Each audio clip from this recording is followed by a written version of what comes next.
Time for Happy Fill. Okay, guys, welcome to tonight's episode of Watching Travis rearrange names on the screen. Woohoo! That's totally. How many names did I have in that one place? There we All of go. them.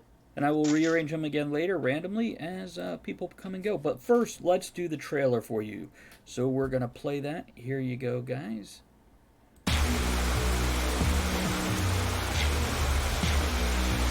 Okay, and Trent has arrived. Okay, and we're back. I am your host and dungeon master. I am Travis.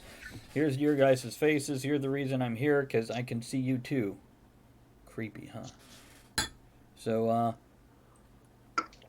I'll give the recap here in a moment. Let's just go around by my sake.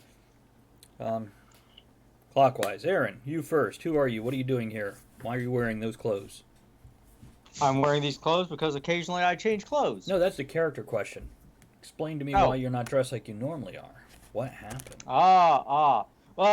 Cause yo. Okay, you know what? No, you have not been talking to them for like 3 games now. I literally left them at the end of last session. So yo, me and my boys, the Mantids. I meant to say they weren't listening to you for the past 3 sessions. Go on. I'm sorry, I cut you off at yo. Yo. I've actually managed to reacquire my gear, along with everybody else's gear, gave them back their gear, rescued Grawl, because I am King of the Wizards, Moggets. Did you keep your standard 10% fee of all their stuff that you returned? They don't need to know that. Just checking. Move on. Yes. Hey, look, I earned it all in goodwill, and by will, I mean gil, which is another name for gold. But yes, they've been their gear, not gold, has been reacquainted with them because their gold mysteriously disappeared. That's probably the least valuable thing they have in all their shit anyway. Right. Moggets is our resident wizard, sneaky badass, and one that made sure that our resident priest got his hammer back, and our and Cav, the assassin, got his crossbow back, who in turn took down our ugly squid-faced dude. So However, Moggets is. Oh, go ahead. I'm hearing when you say hammer, I'm hearing hammer, and I just wonder if you could put the word rye after that from now on. Hammer and rye. Not hammer and rye. You already have a hammer rye. Hammer rye. Now that sounds like a hammer. That sounds like a pop singer. Hammer rye. Hammer rye. Hammer rye carry. What? I'm sorry. Yep. Yeah, go on. But that said, I play Moggets. My name is Aaron Kennedy. I am the writer of the Ships of Valor series, specifically Book 1, which is out on Kindle Unlimited, available on Amazon. Make sure to friggin' use Travis's link so that you can support him and the podcast, or the stream, and everything else. And yeah, that's me. Hi. Excellent. Chris. Hi, I'm Chris. I play Cavix. I'm an assassin. I'm a merchant of home safety equipment. Excellent. Yes. And do you want to tell us why you're wearing no clothes? I put my clothes back on. Did you put your skin back on also? No. Basically what I'm trying to get you here is to give a little personal narration of what's happened the past few games to your character. This is what these questions are leading into. Well, passed out, woke up in a fighting ring, then did some animal races, and then after losing to Lolly, started a revolution. And I shot the bastard in the face a whole bunch of times. So it's a normal Sunday night. And then a whole bunch of tentacles came out of his head. So, you know. See, and this is why you don't let Chris leave the house on Sundays, because this is kind of shit that happens. It's anything else to add? Go ahead. That's about it. Okay, what about you, John? Well, I'm John from Jersey's Cards and Comics and Conquest Publishing. I'm playing Jaith, the Priest of Jonath. I believe I have clothes on, but it's You not do. necessary. You do. Yeah. It is optional depending on who he's approaching at that moment. I don't want Kavix to feel like left out. So, he pretty much summed up most of what's going on. Hopefully, we'll figure out what the rest of these people are going to want to do Okay. now that their man in charge is hopefully not. I mean, we did start to put together a temporary government. You did. You did. So it's been a few days, and I'm going to go over a few things here. So I want to remind everybody a little bit about Sandbilge, which for anybody watching, you can see the map of Sandbilge there. So if you notice on the right-hand side of the map, those are the stone towers. On the left-hand side of the map, those are the warrens. That's the poor section. In the center is the arena. And between the arena and the stone towers is your track for the races. Okay, I'm going to take that down now so you can see their smiling faces again. So that's just a basic of the layout. It was a town when they entered just a little more than a week ago. It had recently been freed from a dictator. And there was a guy in charge. And, but it's a red stone canyon, but it's almost a circular canyon that goes straight up a quarter of a mile or more. And so it's a stone wall valley in the crag wastes, which is in a portion of the southern rolling mountains in a region called Westwall. So the walls have been carved from a sheer cliff face, as I said, almost a quarter of a mile high, and they have a shade of deep red. It has streaks of alabaster going through it, almost like something has been melting through it, and all the ground, the bottom ground, not the walls, slope in a funnel-like slope towards the arena. And you guys have seen the different things in town over the past few weeks. Well, to go over last game, which took place game time a couple days ago, maybe 2-3 days ago. Yeah, they were, after taking out a bad guy who was basically creating magical radiation that was giving people sickness and whatnot, and changing up that forge from transforming people into transforming magical weapons or items, which is what it was originally meant for. They enchanted their own stuff, left there, leaving a big boom boom behind them. By boom boom, I mean a bomb, not the childish term for pooping. Maybe that's A little bit of both. And they came back out to be ambushed. Knocked out, dragged to the arena, where, as was mentioned, after valiant battles and fighting and races, they caused a revolution that overthrew the Fat Man, slaying him. Well, here we are a couple days later, and this might sound familiar, but you guys are woke to Grawl screaming. And he's screaming about 1,000 voices crying out, and suddenly stopping all at once. And the image of a bowl of blood being drained from underneath, until only a dark maw and an even darker hole remained. And that's when Lolly started to say, well, this all sounds very familiar, and she disappears in a spark. You know, like she does. And all the things come back to you. The people are better. There are less of them, because, you know, a lot of them being killed in the arena, or by Kavix and his crossbow, depending on the day. It's not wrong. No, Got a face, it's he's got a really bolt. not. And the fights that you guys saw in the streets when you first got here, they still happen. It's just different now. They have a different tone and mood. The people are still violent, but now they seem to have a reason and a purpose other than just selfish greed. Instead, it's community greed. So they have come together to, you know, attack others in the name of the community instead of getting a small piece of land. Now, where you guys hold up at? Are you in the stone towers at this point, or are you still staying in Kavix's little wooden building that can be set on fire pretty easy? Your call.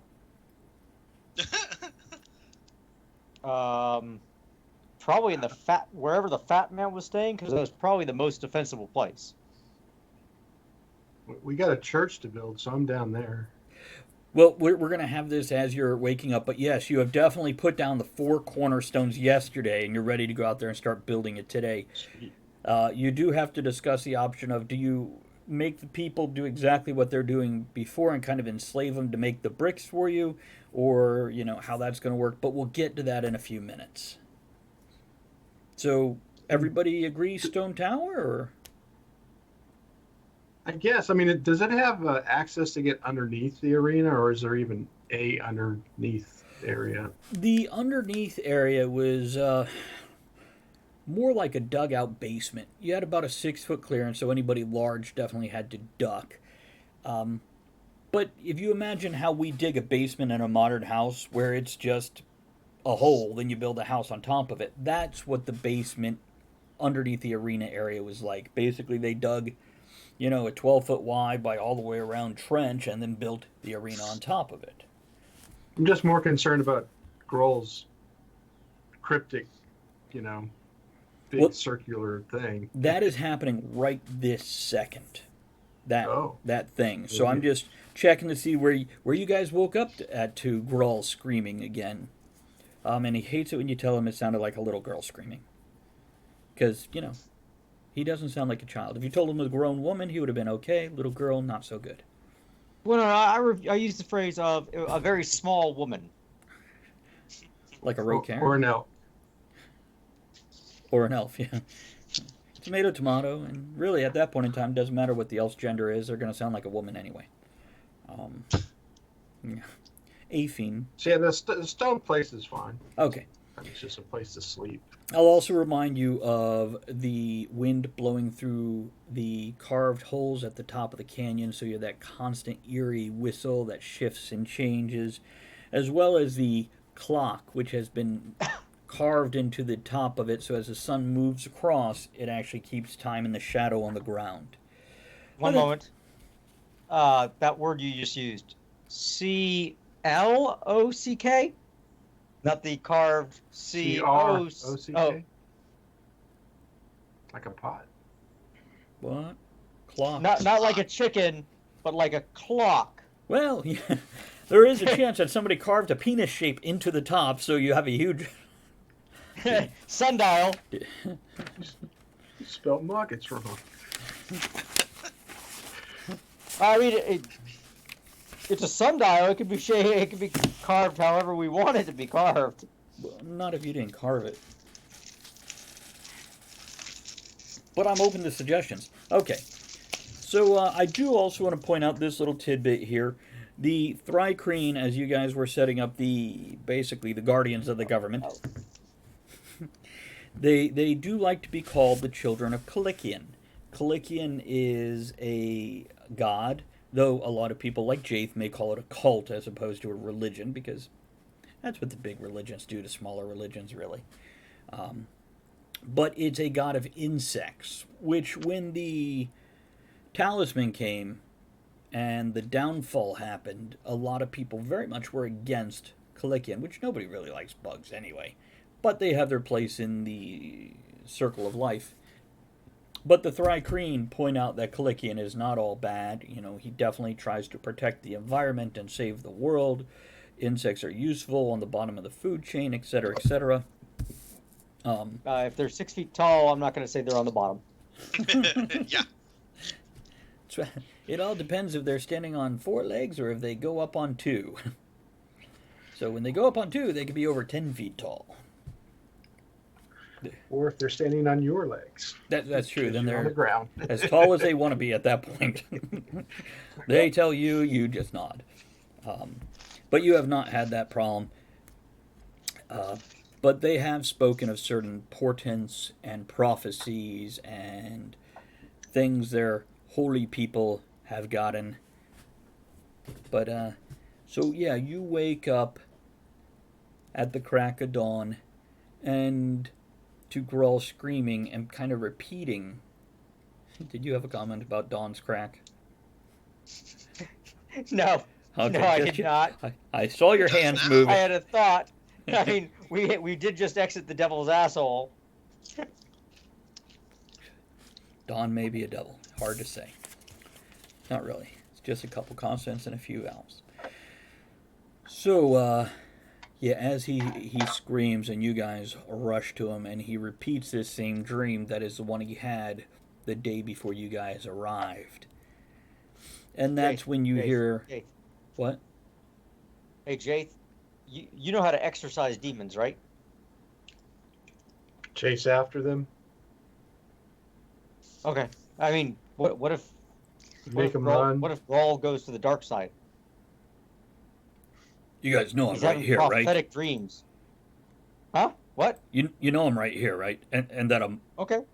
a warlock. I consort with demons. The dark side, that's like where I hang out on weekends. Okay. Well, I'm just saying, if you're having nightmares, that's very childlike behavior. You were never a parent, I hope. And again, maybe it'd be good. You should parent more. You want me to parent you? No, I'm good. Okay, because you're looking awful younger. You don't have any scars left. Yeah, You're okay, having that's not my nightmares? fault. I have carved 3 new scars into me. I can't do Okay, them all hey, at once, hey, though. self-accountability.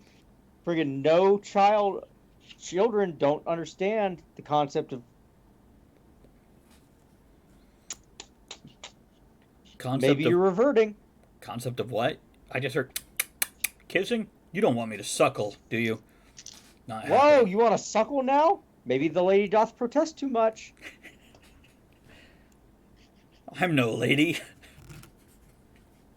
Oh. Not your wife either. Little girl, huh? Okay. You know what? I know how to catch you in a dark alley. I mean, they don't actually have any alleys here, but I can catch you in a brightly lit room. So you want to play hide and seek now? Well, I see Mogget's in one of those moods today, guys. All I'm saying is you're becoming more childlike, and that seems like something that you'd want us to put you down for.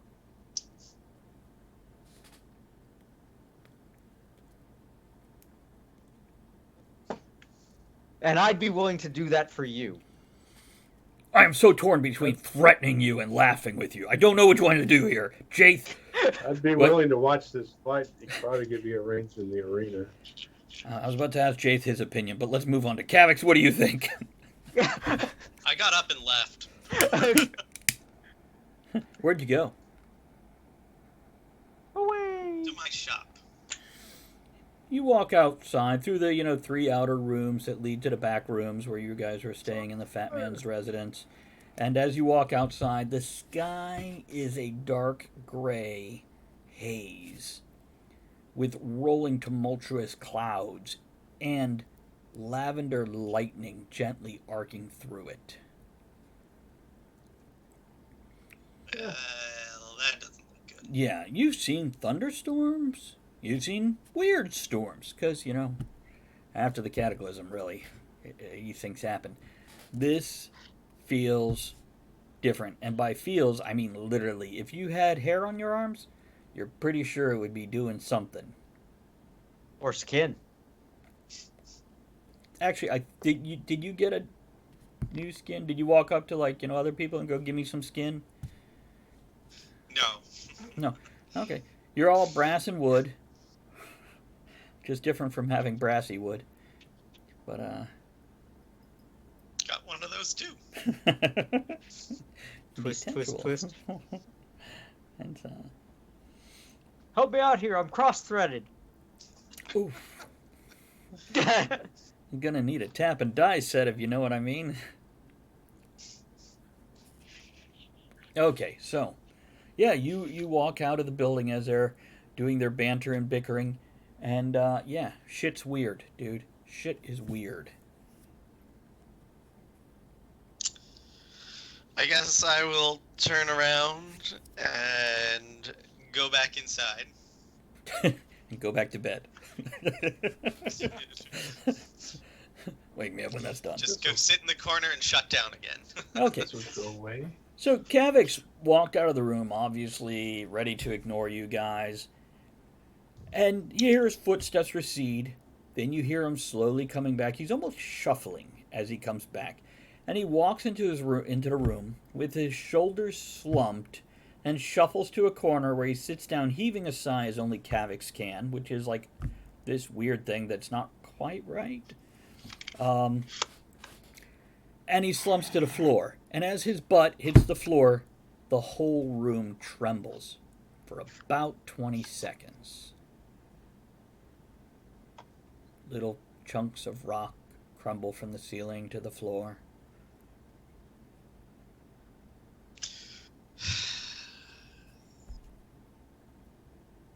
Observation. While I was outside, there seems to be a very strange storm coming.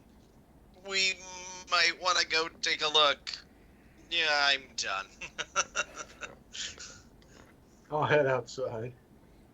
Jaith, who's already dressed in his full armor because, it's morning and he's awake, We had time. grabs his hammer and his shield. I believe you have a shield, correct? I do. You have some kind of cool kick-ass shield or something, right? Got a star in the middle you can Indeed. throw it at people? I don't know. Yeah, if they want. But it could be triangular. You'll still make that shit happen because you're Jaith. And you march out of the room, heading for the outside. Grow's like, I'm going to follow him before Moggets does more weird stuff. I also get up. Throw a gold coin in the corner, he'll chase after it. Leave me alone. That's a fair point. See, maybe I should have asked you for advice. He says as 3 out of the 4, or is Kavix getting up and trailing afterwards? Yeah, I'll get up and follow them out. But slowly, like, trudging along. Trudge.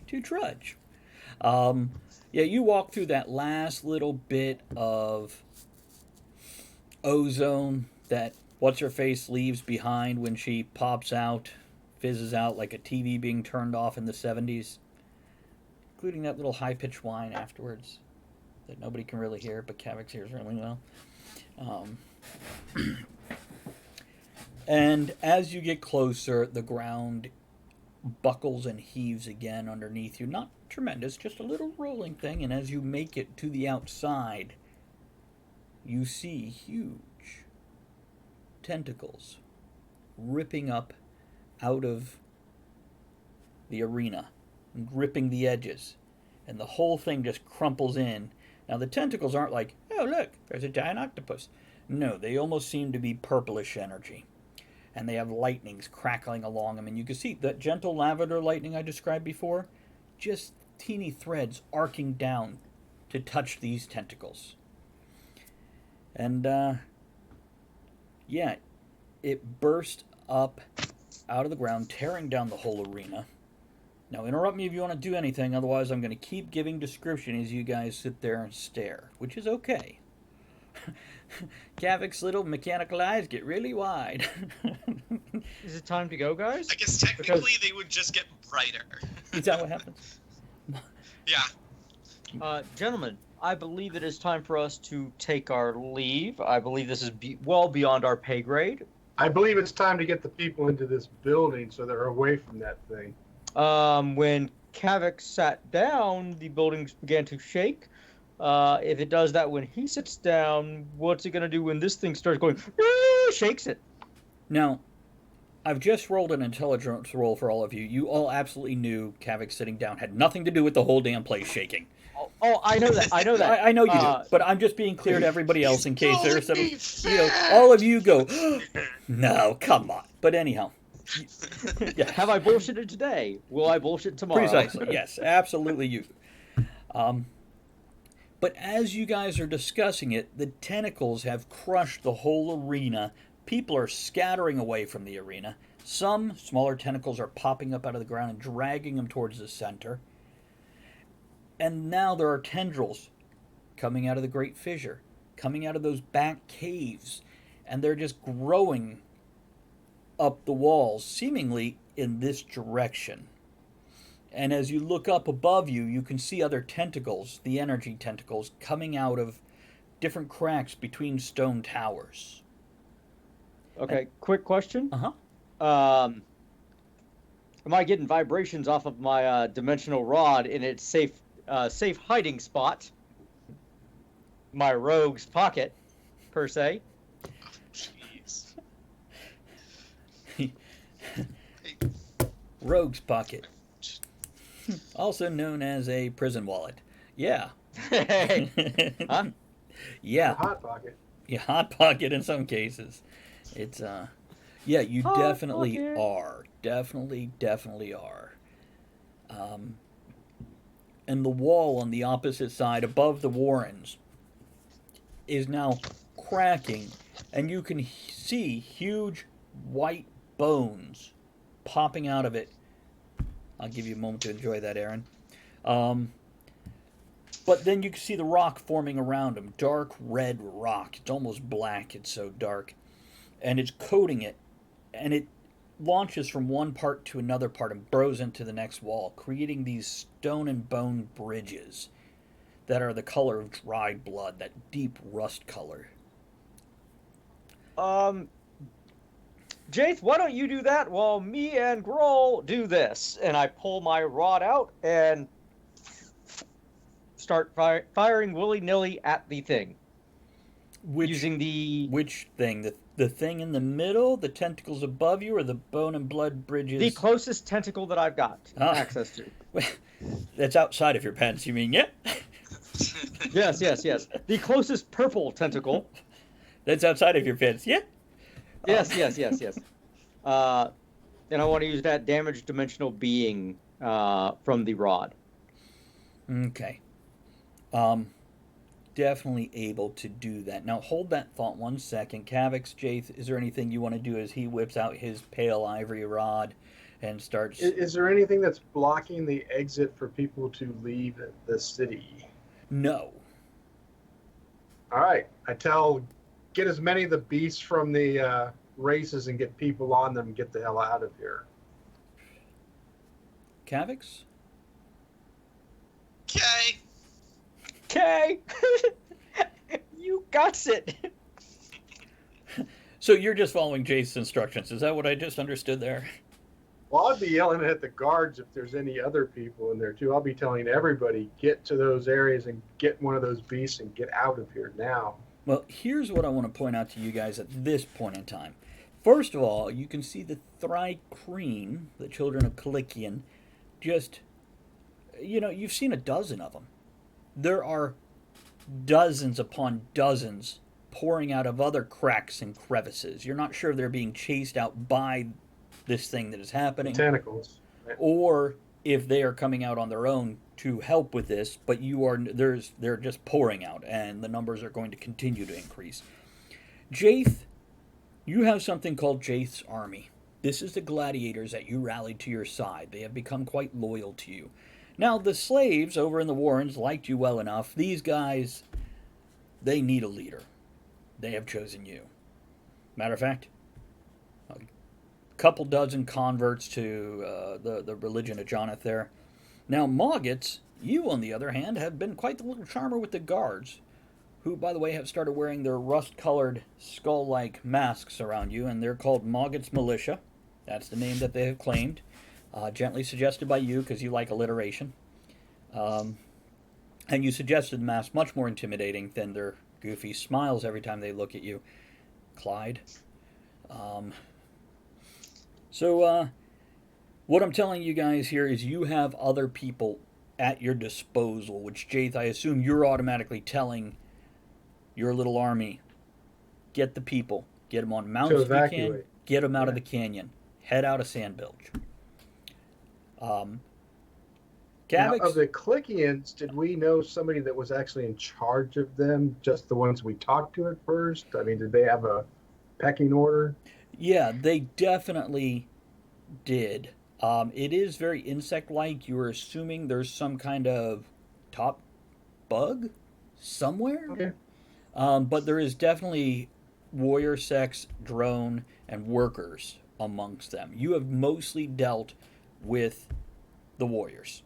A few of the drones seem to be less warrior, more leader. And the workers are just that. They're workers, which isn't to mean they can't swing a weapon. It just means that's not their thing. I'll concentrate on the evacuation right now. Just Okay, task for future. Kavix, you rush back inside just for a second, and you go get what you name your giant bird mount. Steve. Steve. Steve. I think he's in the bathroom sleeping. Steve. Um, so yeah, you rush inside because you have secreted away your favorite riding cock. And Hooray! that's Steve. So you pull Steve back out, and I'm just doing that because you were so enthralled with having this that why the hell not? It's besides, you didn't charm anybody or recruit anybody, and I feel like you should have something to work with here. Because you know any second Moggitz is going to go into his communication dance with the Thrycreen, the children of Kalikian. Oh, jeez. Yeah, I know. Okay, so let's do a little narration here, and again, cut me off if it gets to a point, but I want to give you guys a couple minutes of action. What I'd really like you to cut me off is, as I'm describing stuff, if you have something specific you want your character to do in this short little storytelling portion, definitely jump in on that. So, as the bone and stone bridges arc across the place, covering almost 2/3 of it, it doesn't seem to be able to reach quite over here at this point, but the tentacles seem to be reaching out and wrapping around, the large tentacles coming out of the walls, grabbing the stone and bone bridges, whatever these are, to connect almost a whole weaving web of tentacles and these things above you. Out of the caves that are opening up where these are jutting out of the canyon walls, you can see different things. And Jaith and Grull, between the two of them, because of their religious knowledge and background, they're actually naming these things off. You see something that looks like a 3-foot sturge with a dozen tentacles hanging down underneath it. And these are called Fultons. And there's just swarms of them, generally 5 to 10 in a bunch, zipping around up top, around the little stone and bone things, around the tentacles. Some point out the Guran, which are, we've all seen those things under the water. They look like, frankly, they look like a penis. They're these tubes. Well, imagine those 4-foot tall, 2-foot thick, with teeth around the opening.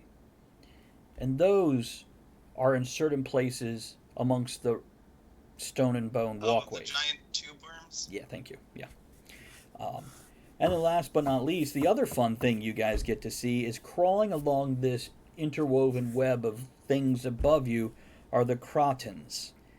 They're like a centipede, but if you imagine the dozens of legs of the centipede being made out of raw bone and the body being made out of almost a bloated purplish energy sac, that's what these things look like. So Kavix comes up with the great idea going, well, now we know what happened to all the bodies that were thrown below. The last thing is you guys are rushing across the floor, except for perhaps Moggitz. Are you sticking with him while firing, or are you just standing there firing? No, firing and then trying to move down so that I can call out to Mr. Dale and the Moggitz militia to try to coordinate at this point. Okay. There is energy arcing off those huge tentacles that came out of the arena, just little sparks of energy, and when they hit people, the people, you can see them, it's almost like their bodily juices are sucked out of them and they become cadaverous but still moving, and they have a purplish glow to their eyes, and they start attacking the people who are not yet transformed. So that's our scenario. Any questions about the environment? So this is why this episode gets the Savaging of Sandbilge title. And now, it's all about you guys. A few things about this play. We will go back and forth between dice rolling and story mode. I want you guys to be able to do things in story mode that perhaps you shouldn't necessarily be able to do within reason. and we'll do some dice rolling, but I don't want to be bogged down all night in one fight with dice rolls. So, let's do this. As you guys are headed out across the floor, calling for people to get on mounts or just rush for the exit, some of them being hit with the sparks turned into these things, you are approached by the children of the mother. And you know they're called that because some of the people are screaming that. It's the children of the mother. This is something you haven't heard of before. Mother. Who is she? What is this? But apparently the people here knew something about it because they're fucking terrified of it. So, yeah, rushing across, you are approached by probably 36 of these things. So, Moggets, you're whipping your tentacle slayer around. Kavix, Yep. you're mounted on Steve. Jace, you've got your hammer and you wade into this group of people. Your army forming a phalanx behind you. That's PHALANX, just for anybody that wanted to go with, some other. Mm-hmm. You know. I really wish my Best to lead from behind, then. Ah, great. So it's a reverse. you're like, keep going. I'm right behind you. Way behind you. But yeah, your hammer cuts into these things, and to put it in game terms, between your attack and your bonus attack, which, could be a shield bash or whatever, any one hit is taking these things out. They crumple. Very similar to Chris with his little hand crossbow, where one would take him out. You're definitely able to just wade through these things. This is massive, crippled, broken, lurching bodies who do seem to retain intelligence. But it's not too much above animalistic intelligence. They still have language, but it's generally 1 or 2 syllables and a lot of guttural noises.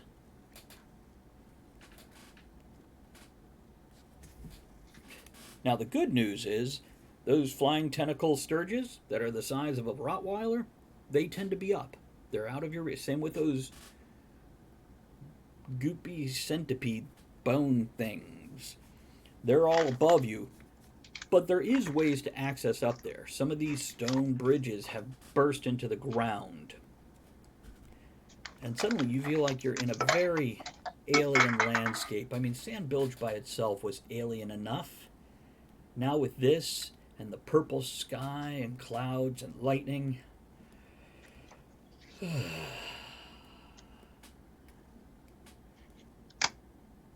So, let's do this real quick. Let's go ahead and roll some initiatives so when we do get to action, we know what we're doing.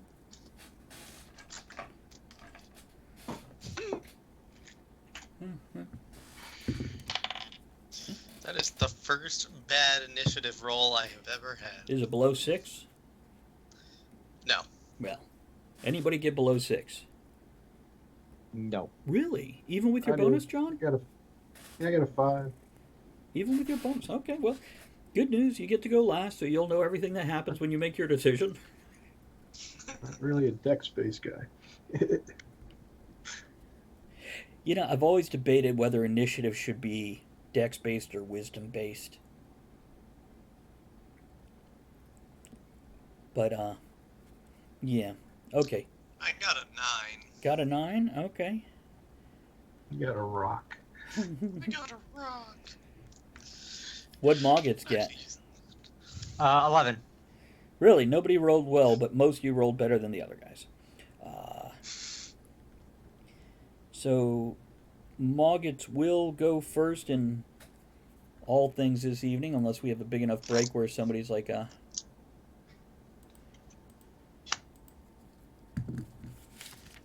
unless, we have a break where we need to reinitiate.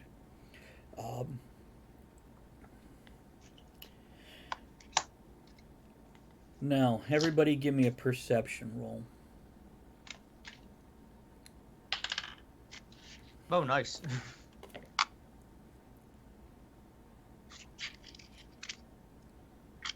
12. 18. It's my passive. Nuggets? That is a 23. 24. You know, guys, let me ask you about this. Besides rolling a 1 on a perception roll, do you think we should always make passive perception your minimal perception roll? Yes. Does that make sense? I would agree with that. I mean, Yeah, if you I roll a mean- 1, you get a 1, you fucked. What are you going to say there, John? No, I mean that's fine. I mean, typically most DMs don't ask you for perception anyway. They just check what your passive is and say this is what you notice.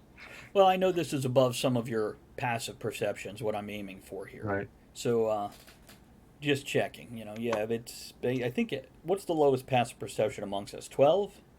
Anybody? I think 11. But then there's proficiency modifier and all that stuff. So Well, that should be included in your passive perception. it should be. on the sheet it says 11.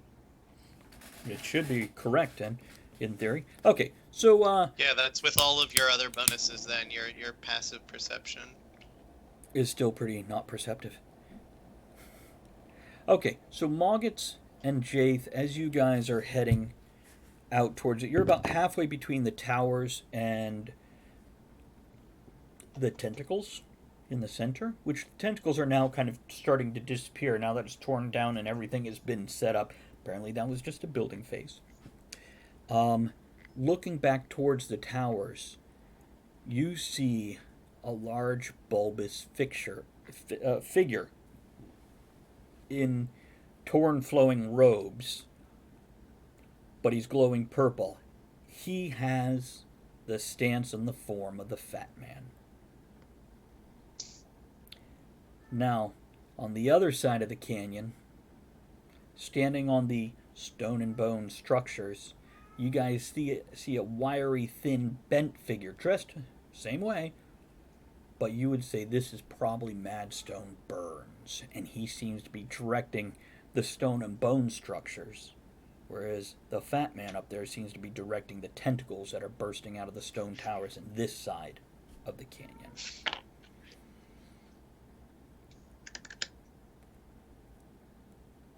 Because they were, yes? No. Somebody breathed. Okay. So, Mogget, since you're first, we're going to go with you. You have, as you're walking forward, whipping about you with your ivory rod. Now, here's what I'm going to tell you about that, Mogget. At this point in time, I'm not, because I know that's a limited usage item with that sort of thing. Is that correct, or is that unlimited? That one was unlimited. It's just 46 as an action. Okay. But it only works against the extra dimensional creatures. Correct. Okay. So even if it wasn't, I was going to say, for the storytelling things, you get to burst it around, and then when you're actually in combat, if it is limited, it's limited. Oh yeah. But... So just wanted to be clear with that. Same with, any of you guys and other spells. When we're in the storytelling mode, it's one thing to say, I'm doing what I always do. So, Moggets, yeah, you're pressing about it. You have your guards around you, your militia. Though you have sent most of them off, you do have a small team around you of a half dozen. And same for you, Jaith. It's one thing to send off 15 or 20 people, but you want to keep a couple around you as runners or to watch your back in this kind of mob. My goal is to, get the people as far away from the tentacles as possible. Anybody that's friggin' already down, treat them as though they're dead and just ignore them. And kill them again. Exactly. Because when they're going down, they're being hit with this energy and brought up. Yep. Even the people, who the energy seems to bring, the ones that you have crushed already, back up. It doesn't happen immediately. It doesn't happen to all of them, because the sparks of energy seem to be more random than directed. Okay, is there anybody totally not lost without a clue what to do? Really? I'm sorry, guys. Time to be heroes. So you're directing All right. people out of the canyon. Directing them, and then I'm making my way to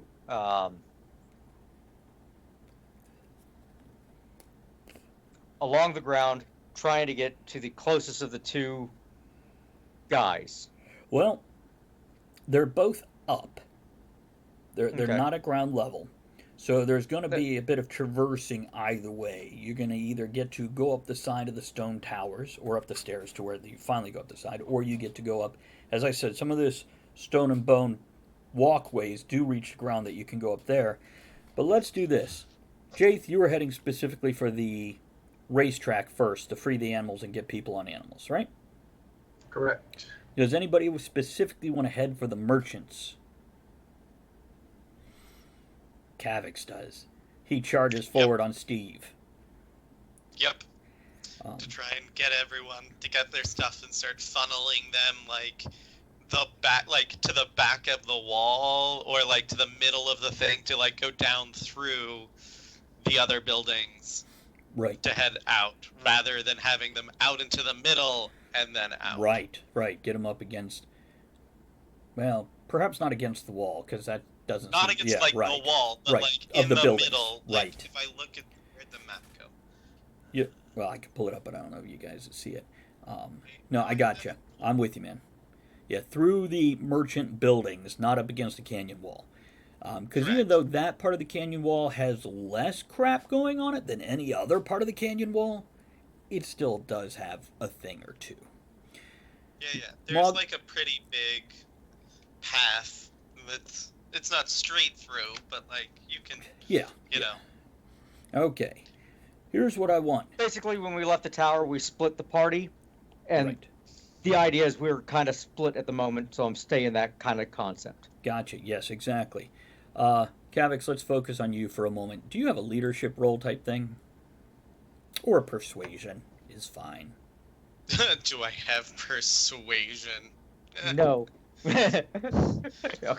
Yes, I have persuasion and deception because I have expertise in deception. We're going to go with just persuasion. That's still insane. Yeah, there is no need to deceive them that they need to get out. Matter of fact, I think if you tried to deceive them that they get out, it's going to be an auto fail considering everything going on. They know they need to get out. So at this it's point, a 25. oh, very nice, very nice. You're rushing through doing the Paul Revere thing. Yeah, the horrible monsters are coming. The horrible monsters are coming, and so is Moggets. But yeah, you get a fair amount of the merchants. Now, some of them were off doing merchanty things, trying to cut deals. The fun part is, as you look at the mass of people in these buildings that you're ushering towards the canyon mouth, looking back to see what you're missing, you can see the merchants that took up residence in a stone tower. Now, the tentacles coming out of the walls are generally anywhere from 5 to 15 feet long. And some of them have gathered around doorways now, and they're just snatching up those power-hungry little fucking merchants who are hiding in the stone towers. And they're paying their dues the hard way right now. Sure. Because a lot of these guys who haven't been here and haven't had the magical energies pervading them for a long time, they're not changing. It's only the locals that are changing. So, but they're being torn apart limb for limb. And then scattered about in bloody bits. But you're nowhere near that, so... Who cares? Fuck that. Now, the merchant side of you, or the assassin side of you, they work together in this case. You're like, there's going to be some shit left behind if we live through this. Yeah, and I'm also going to make sure to stop at my shop and kind of pack up a bit. We'll get back to that. Yeah, no, it's like in the process. Right. It's what I'm saying is you won't even have 2 minutes to spare at this point in time. It's but yeah, you definitely stop at your shop and you look at it. You're like, hey, I can go in there, and you're like, fuck, here comes 12 things. That sort of situation where, yeah, and Steve is like, caca. And then try and stomp on them with Steve, just like crush them. He could drop his egg bomb. Oh God. Jake, Save that. you have made your way over to the racetrack, which is pretty damn close to those huge tentacles in the center. You can see the maw in the center now that was underneath the arena. You can't see it well because of all the debris and everything. But you can also see what seems to be almost an energy egg in the very center of it, which keeps disappearing from view with the different bits of smoke, people running and screaming, and you're 4 foot tall. So, you don't necessarily have the best view of this. As I am. Yeah. Right. Yeah. It's Roe cairns have a lot of pluses. Inches in height is not one of them. You can stand on the back of giants. So. That's right. Or dead people. Either work. So yeah, you make your way to. How's your animal handling? Non-existent, I think. Do you want to mount? Well, no. Okay. What I was planning on doing, probably if I'm over here and I see Mr. Burns over there and the effigy of the fat man over there, Mm-hmm. I think it's time to add to the storm Excellent. and start bringing some lightning down on. Do these bridges, do they actually go somewhere? Yeah, they all connect to something. Now, in some cases, if you imagine the rough circle of that, as one comes out, it will connect with another one that jutted out of another wall. But they aren't Are just. there anything? Go ahead. Are there things on them? These creatures that I mentioned, the centipedes with the bone legs, which by the way are about 6 foot long. Mm-hmm. They're not like 4-inch things. And then the tube worms made of stone. Though it's hard to pick out the tube worms, they really blend in well up there. But yeah, they are crawling with these things. Well, the first stroke is I'm going to try to pick where they're interconnecting Mm-hmm. and try to have a lightning strike hit that with whatever's on it and try to destroy it. Okay. So you're doing. Start ripping it apart. Is it call lightning? What's the name of the spell again, please? Call lightning. Thank you. So you, easy enough to pull, the clouds together at this point in time. It feels strange, though. It does feel a bit alien, which isn't surprising. But normally you don't get any kind of feeling from the clouds. You are today. But yeah, you pull that together. You start summoning the power of nature, of your god, and aiming for these cross points using your dwarven building knowledge for the ones that maybe have the least support that will crumble the best, doing maximum efficient damage. So yeah, you burst forward with your power and your energy, calling upon Jonathan. And yeah, bridges do crumble. These things, these centipedes, if you will, which are actually called, what the hell are they called? Kraten. Yeah, money. They do fall and they burst when they hit the ground. Just a gooey sack and coat the ground. A few of the children of Mother stop and start scooping some of this into their mouth or rubbing it on their flesh. You're unsure why, but that's what some of them do. Yes, Kavix? Poor upbringing. These children of Mother, are they what they're calling the people that get zapped by Yes. the lightning? Yes. Right. Yeah. Yeah, they're basically transformed locals who they wither away to a husk, but they're still moving. They have the purple glow in their eyes. They do have animal intelligence, or a little above, not quite subhuman intelligence. Let's go with that. As they rub the stuff on it, though, it seems to thicken upon their flesh and become almost armor-like.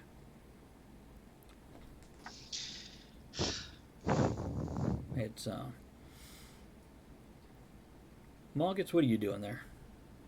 As I keep making my way over there, I'll keep an eye out for clumps of the children of Mother, and then drop the occasional entangle to kind of keep them bunched up together. Mm-hmm. I can do that 3 times a day using the rod, and hopefully, and then I'll try to yell out to Jaith, "Hey, clump!" So he can zap them down as he needs to. Okay. Now, when you say head over there, where is there? Are you heading for... As I'm making my way up to one of the 2 bosses. Okay, do you want to go back up the stone tower? That one is closer, but he's higher up. Whereas the other guy, it'll be easier to get access to him, but he's further away. The easier one that I'm going to be able to get access to, because really when it boils down to, it's going to be a fist fight between me and him. And I assume Mr. Dale is going to be with me, so it's probably going to be the two of us up against him, and then hopefully they'll clear out one and be able to support me. The rest of the party will be able to clear out one and then support us once we've got at him. Okay. So, 5 minutes in. Moggets is starting up on the other side of the canyon after fighting his way through with his group of militia. He's starting up one of the stone and bone walkways. These walkways are probably 5 or 6 feet across and thick, just so you know. They are, though we have lightning and all this above us, there is no rain. So everything is still dry and dusty. Jaith has gotten people onto mounts and heading for the exit. Kavix is now waving that group of people through, the ones that aren't immediately taken by sparks here or there, they're transforming them, as well as fighting off a horde of the children of Mother. Or Mother's children. I just realized we have children of Kalikian and children of Mother. There is probably 50 or 60 Thri-Kreen now, who are basically carving out a little corner near, to quote Moggus, the devil's asshole over there. And that's part of the reason you guys are able to get people out of the mouth, otherwise they would have been overwhelmed. And the Thri-Kreen are now starting to make their way up walkways and engaging with the centipede-like creatures, as well as being attacked by the swarms of the tentacly scourge-like creatures, the Fultan. So, Jaith, as you're bursting apart these rock bridges, in some cases, when the break is not great, it seals itself. In other cases, you totally burst it perfectly and part of the bridges crumble to the ground below, crushing things below it, which is mostly the bad guys at this point in time. There's very few civilians left in the immediate area. Most civilians have either gotten out or been transformed. Barring Jace's army and Mogget's militia. For some reason, they don't seem to be as affected by the sparks. A few of them have changed, but perhaps because your guys' holy influence in one case or magical protection in the other case, these guys are not transforming. And I'll take out the ones that Moggets has corralled. Yeah, when you see a bunch of, 5 to 15 of them crunched together in one entangled mess, yeah, dropping a lightning strike in the center, pretty easy to do for you there. And the lightning does catch fire to the brambles, though it's not dead dry brambles. Lightning is lightning. And that's when you feel the lightning energy being drawn upward, Jaith. And the clouds coalescing into a form, a solid form. And that purple darkens to a deep, deep, almost black color. And a draconic form, a winged draconic form, comes together out of that mass of your cloud. And your energy turns purple as it wraps itself around it. Now, here's what I'm going to tell you. That one spell is now going to be lost. You can do it. Well, I can dispel it before that starts even happening. You can absolutely dispel it. Welcome back. As soon as it starts doing that, I say, end. You yank the energy, dispersing it, and it draws from the clouds above instead. But this thing is above the tentacles and above the walkways. And it doesn't look like it's small enough. I mean, it probably can land and crawl through these things, but it doesn't look like it's interested in doing that. You can just see that dark form circling above. And you can hear a hissing. It's almost like a, wet fart mixed with the steam kettle. That's the noise it makes. I know. Imagine that smell. Two things you never thought would go together. Unlike a Reese's Peanut Butter Cup. Though it might have a similar color. Okay, so Malkins is heading over for Madside Burns. And, or Madstone, sorry.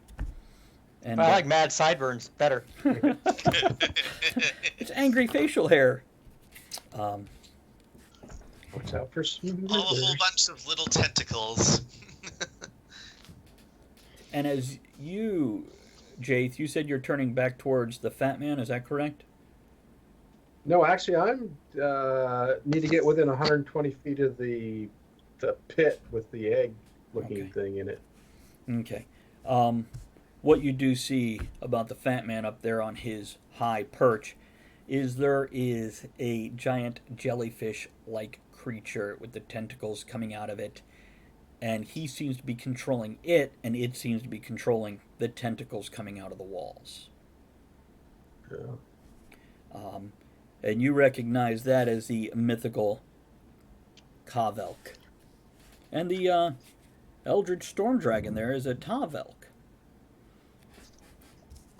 For those of you into language, you'll notice there is certain suffixes on the end of each words that kind of match certain things. So there's definitely a language pattern here. Chris, do you speak? What languages does this guy speak? No, it's your other guy that Common speaks and like. undercommon. Okay, so it's your other guy that speaks like all the other stuff. Okay, he might he might recognize some of the excuse me roots. What was the jellyfish thing called again? Hello. K A No, I H thought- Sorry, apostrophe one more time. K A H A apostrophe V E L K. Great. And if you ever need to know how to spell that, just go watch the trailer again. It's all in there with proper spellings, which may or may not change next time I spell them. Probably won't, but it might. You know how it is. I hope not. I had to retype it like 4 or 5 times. Yeah. Fucking made up words, Travis. God damn it. YH. No. Thank you for all those points given out to everybody. Appreciate that, Trin. Good job there. Now, let me ask, does anybody need a break right now? We're an hour in. I do.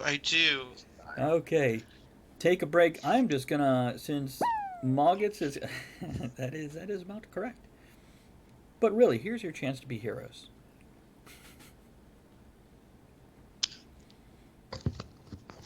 Or you could run the fuck away and just leave everybody to their fate.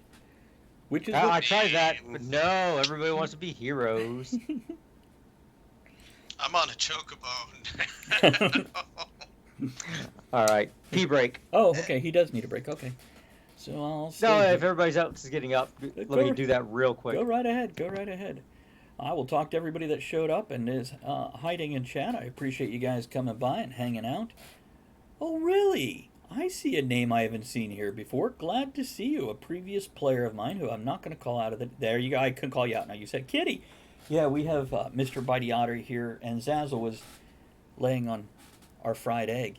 Good to see you. Now, let me ask you. People that I normally know, I will call by their real name. Would you rather me use your screen name, which is perfectly acceptable if you like? So you can let me know about that. But glad to see you. What a time to show up. It's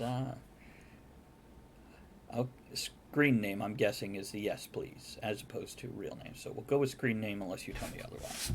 So no problem. For everybody else, Cemetery Flower there is a player that I played with previously, probably, 10, 12 years ago now. And very happy to see her here. Good to have you. If you have any questions, I don't know how familiar you are with Twitch, Cemetery, but if you're not familiar with it, have any questions, please feel free to ask. We love to help you out, find different things. Moggets, since you're back, Sir, let's go ahead and I am. focus on you a little bit. You're making your way up. And yep, you do have Clyde with you, Mr. Dale there. Mr. Dale. And he is, linebacker running interference for you. And you guys have stopped at a clump of the Crotan, the centipede-like things.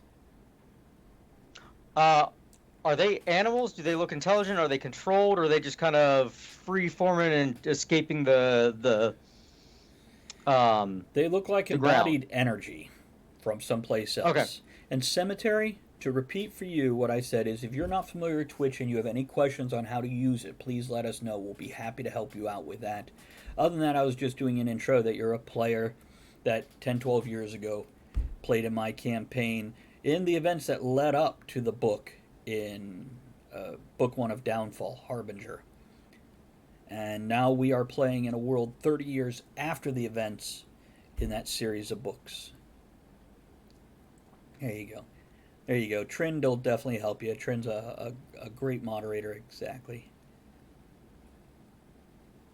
Our pajama armor? Is that what that is? It's, I'd like pajama armor. I am wearing my Ravenclaw pants. I don't know if that helps. Hold on a second here. Okay. Just checking my messages, making sure nothing. Oh, it's been so long, I don't even remember it. I'll have to refresh myself. So, Moggets, you've got... Sir. Clyde has stopped in front of a handful of the Kratan, the centipede things with the bulbous energy bodies and the bone legs. And, Are these things seemingly affected by the damaged dimensional being things? everything seems to be affected by that Okay. here. Oh, wait, who did Grawl go with? What happened to Grawl? What did Grawl? I kind of when we started, I said me and Grawl are gonna freaking go out there and start Did you? zapping things. Thank you. So I'll have him with you then. He is laying about him with his Eldritch Blasts, which is odd. That's why I said that. Yep. Yeah, it's a very similar color to these creatures and the energy they give off, or that is creating them as it goes. So, oh, by the way, one more thing before we get back into the game. Cemetery, if I ignore you, it's because I'm running a game. It's not because I'm ignoring you. Trin is very good at answering questions, as well as Chris here, who's got his arm up right now, which you might remember from Sounds of Steam. But he tends to watch chat and answer questions also if I'm not paying attention. And Chris, if you ever need to, you can verbalize that if it's a quick answer for somebody. But I do Sure. appreciate you typing it most of the time if we are in the middle of things. So,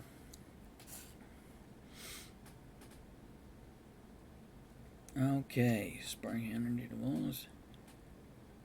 There we go. I'm just checking my notes, making sure I got everything in play now at this point in time. There we go. Everybody good to go now? Okay, we're going to focus on Moggets just for a moment here. Moggets, it's you, Clyde, Grawl, and 3 other guys. So, as I said, Grawl is laying about him with his Eldritch Blast. Where's my D20? Oh, well, I'm just going to have to make up numbers. Oh, there it is. It's behind my keyboard. Yeah, blast issuing out from him. He has his spear with all its fetishes in one hand, blasting with the other, swiping at the spear when the time comes. And what about you? What are you doing here, Moggets? Basically anything that gets if Mr. Dale is friggin' kind of in melee range, that gives me kind of an advantage. I'll zap things, I'll throw the dagger, kind of get the backstab damage as I go. Basically, me and Grawl are just kind of flanking as he's kind of acting as a tank. If he's taking a little bit of damage, heal him up and just kind of keep pressing forward. The idea is let him run interference and tank as we kind of just keep pressing onward and upward. Okay. And if we can kick things off the side of a cliff, we do. Okay. Let's do a quick combat here. Okay. It's you against 3 of the centipedes. Well, you guys against 3 of the centipedes. And you get to go first, Moggets. Okay. If shoot, one of these things in range of Dale. Yeah, At they're this all moment? in melee range. He's 3. Sweet. In that case, shush cat. Oh, that's a nice little hit. Is it the huge one? That. Oh, go ahead. Is it the huge cat? Yes, it's the huge cat. You should pick Do him you up. want me to pick him up for you? Yeah, just real quick. Sorry to Okay, interrupt, one. guys. But he's got like a 84-pound cat or something. He's got a small mountain lion. Say hi. That is a huge cat. Very good, thank you. Okay, and what's his name? That is Haggis because Yes, it he's is. Scottish. And he hates cameras. Oh, he hates. Okay, what'd you roll?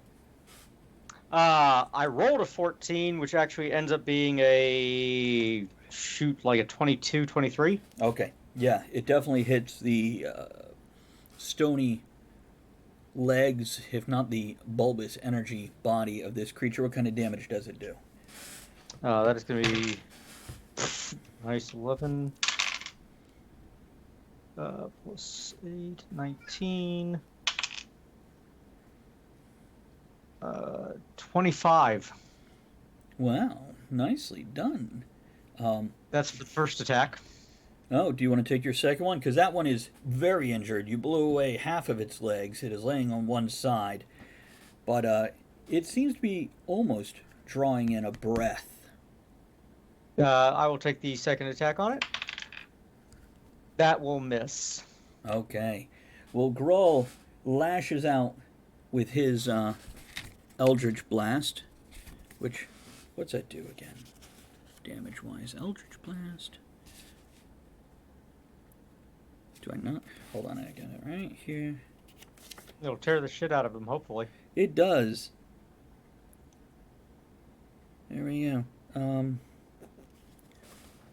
Do I not have? There it is right there, okay. So a D10 plus 4. Oh, it's a 10. Yeah, he does 14 points of damage, and the thing explodes and slides off to one side. Now, Dale attacks once with his longsword, following it up with a dagger. Oh, missing with the dagger. But on a second one, oh, that's not a lot of damage there. He does 2 plus 5, only 7 points. And they come in for their attack. Now, one of them does release a purplish stream of energy at Dale. 13. There we go. Okay. So it's in a 15-foot cone. Each of you make me a dex save, please. We're going to make it a little harder since you're on a thin place. So a dex of 15. Which Dale sidesteps. What do you get there, Muggets? I rolled a 17. 17. That's good. Grawl does not make his save. And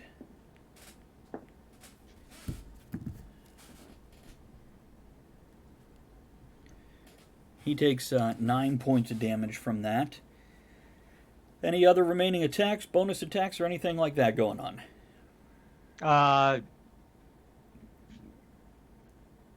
I will go into a hide, actually, as a bonus. I want you to tell me a little bit how you're hiding up here. Friggin' I basically hide behind Groll. You're not rolling the dice. Thank you, Giraffe. Lay on the egg. I roll the dice. They will disappear when I'm not looking. If you guys see the cats taking my dice, let me know. I have lost dice during the game before. Okay, so, come on. A cemetery, I don't think you know any of my cats. No, you've been here. Matter of fact, I think you've actually met Aaron previously. We'll talk about it later, Aaron. But I think you both attended an event here at my house at one point. I think.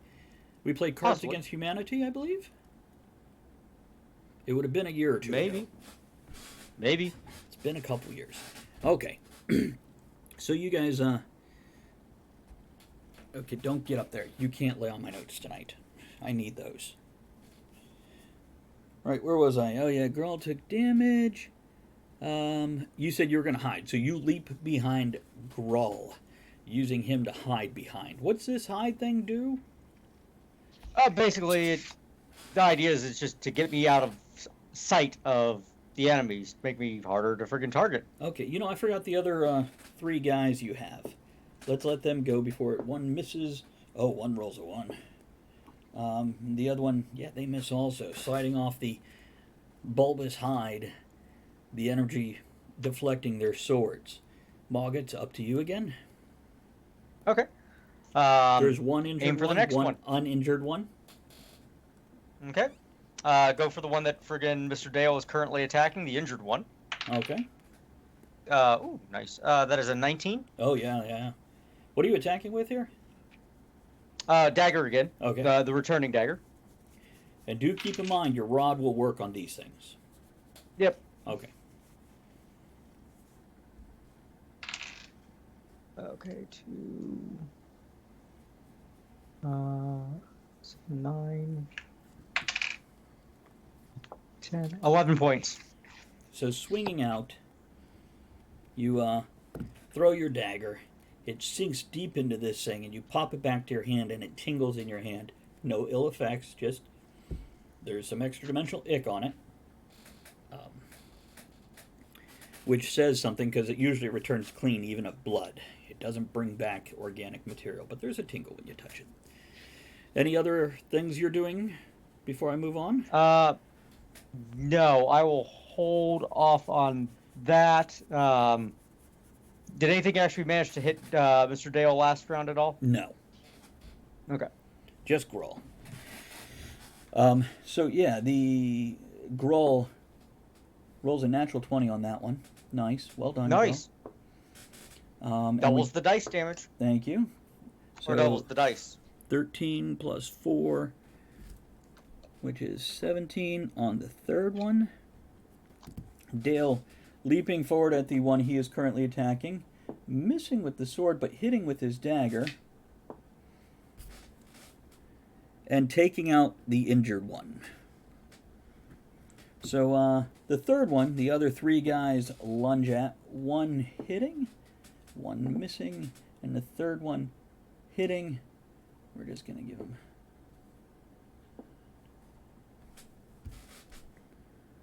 Oh, it is barely left alive. It is stumbling and whatnot, and it is going to lunge at one of them. Let's just go through, what do we got, 5 of you, right? You're first, Grull second, Dale, no, there's 6 of you. It is going after one of the other guys, launching itself forward, and it gets advantage on the roll. So, oh yeah, it bites into him. The man screams as he takes 5 points of damage.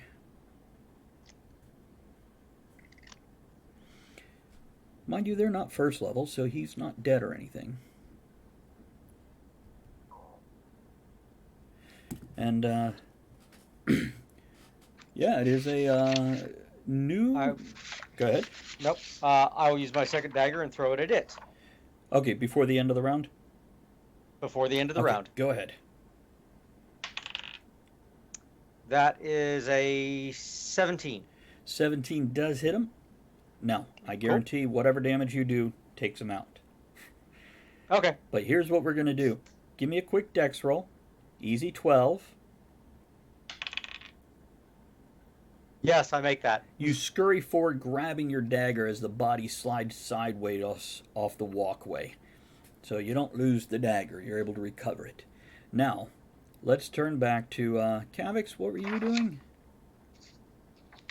Funneling merchants out while astride my chocobo and crushing children of mother as they come close while You have cackling seen madly. out as many as you can without like rounding up stragglers. You know, it's at this point in time you feel you're better used elsewhere. So perhaps want to make your way over to Jaith.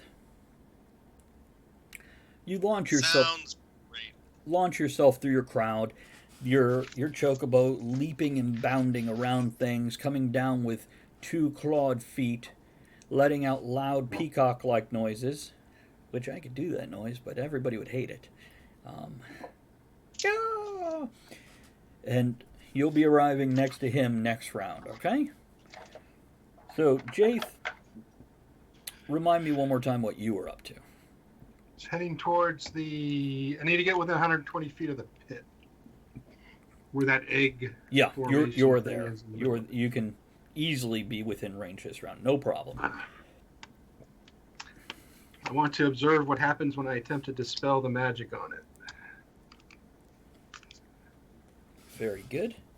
I'm gonna go ahead and pull out Player's Handbook. You don't happen to have a page number on that, just so I can check that. If I'll find it quick enough, but Usually they'll give you the page number, but this one does not. no worries. It's alphabetical. I'm just gonna one more page.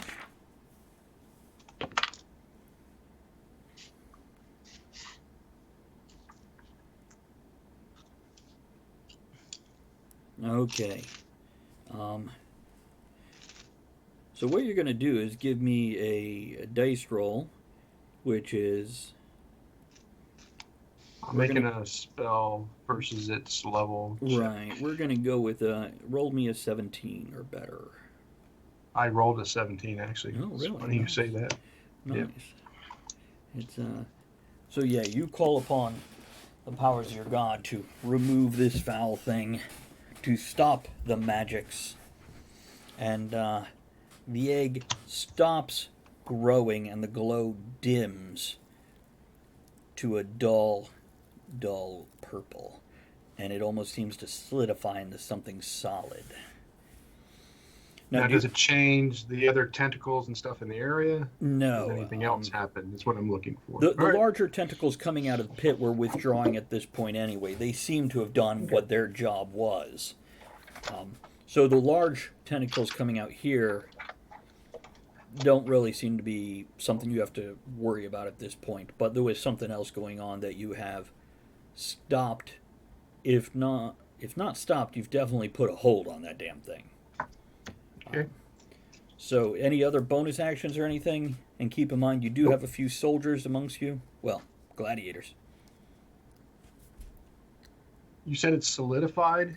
Right. It is no longer a, egg-shaped energy thing. It looks like purple stone at this point in time.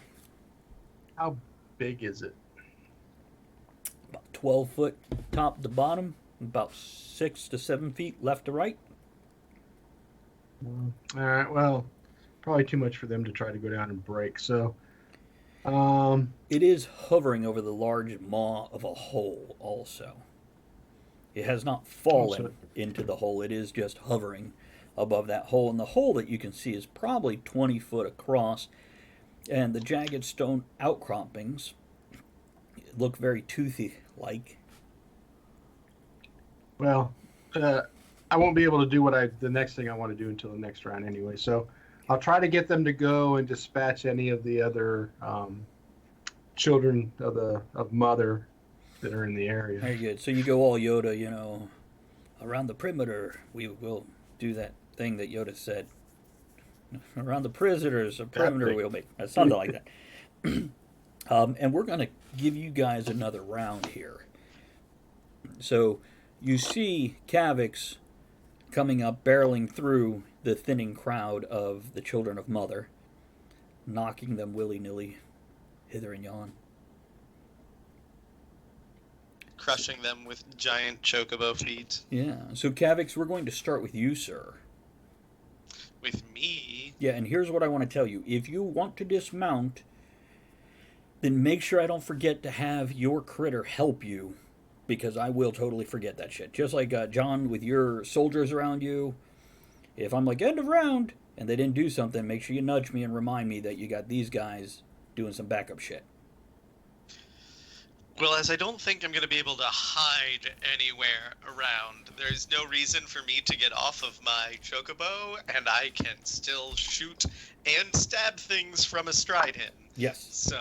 What are you stabbing with? I have a rapier. Okay, then yes. If it's a dagger, we might have to debate that. But a rapier, yeah, we're good. Oh, no.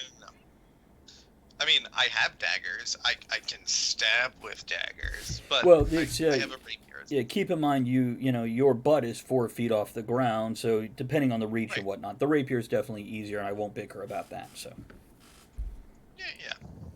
okay, I guess I'll take a shot at the solidified egg thing. okay. Give me a shot there with your crossbow. I'm guessing your hand crossbow. What? With your hand crossbow. With my hand crossbow, yes. Very good. Go on. 18 to hit it. Oh yeah, I rolled low. Now, are your bolts? They're magical or something, aren't they? They are in fact magical now. Okay.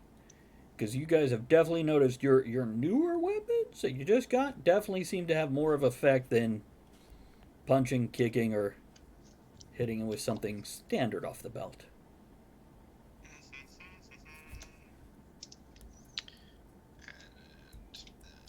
One of those. 3s all around. Really? 9. Oh, for 11. damage. Okay.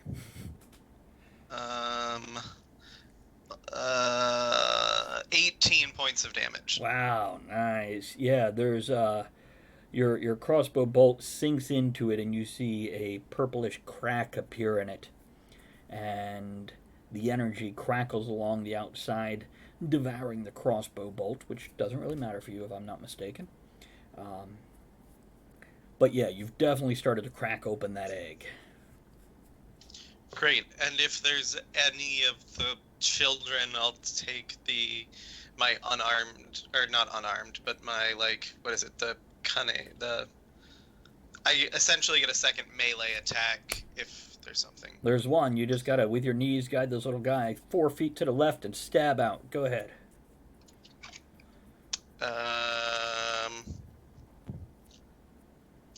17. 17. Yes, you stab into one of them. Now, do you do more than a half dozen points of damage? It's a D8 plus 4. Let's see then. Oh, geez. Stay on the table. Yeah, that's 8 and 4, so 12. Yeah, you stab straight through its head.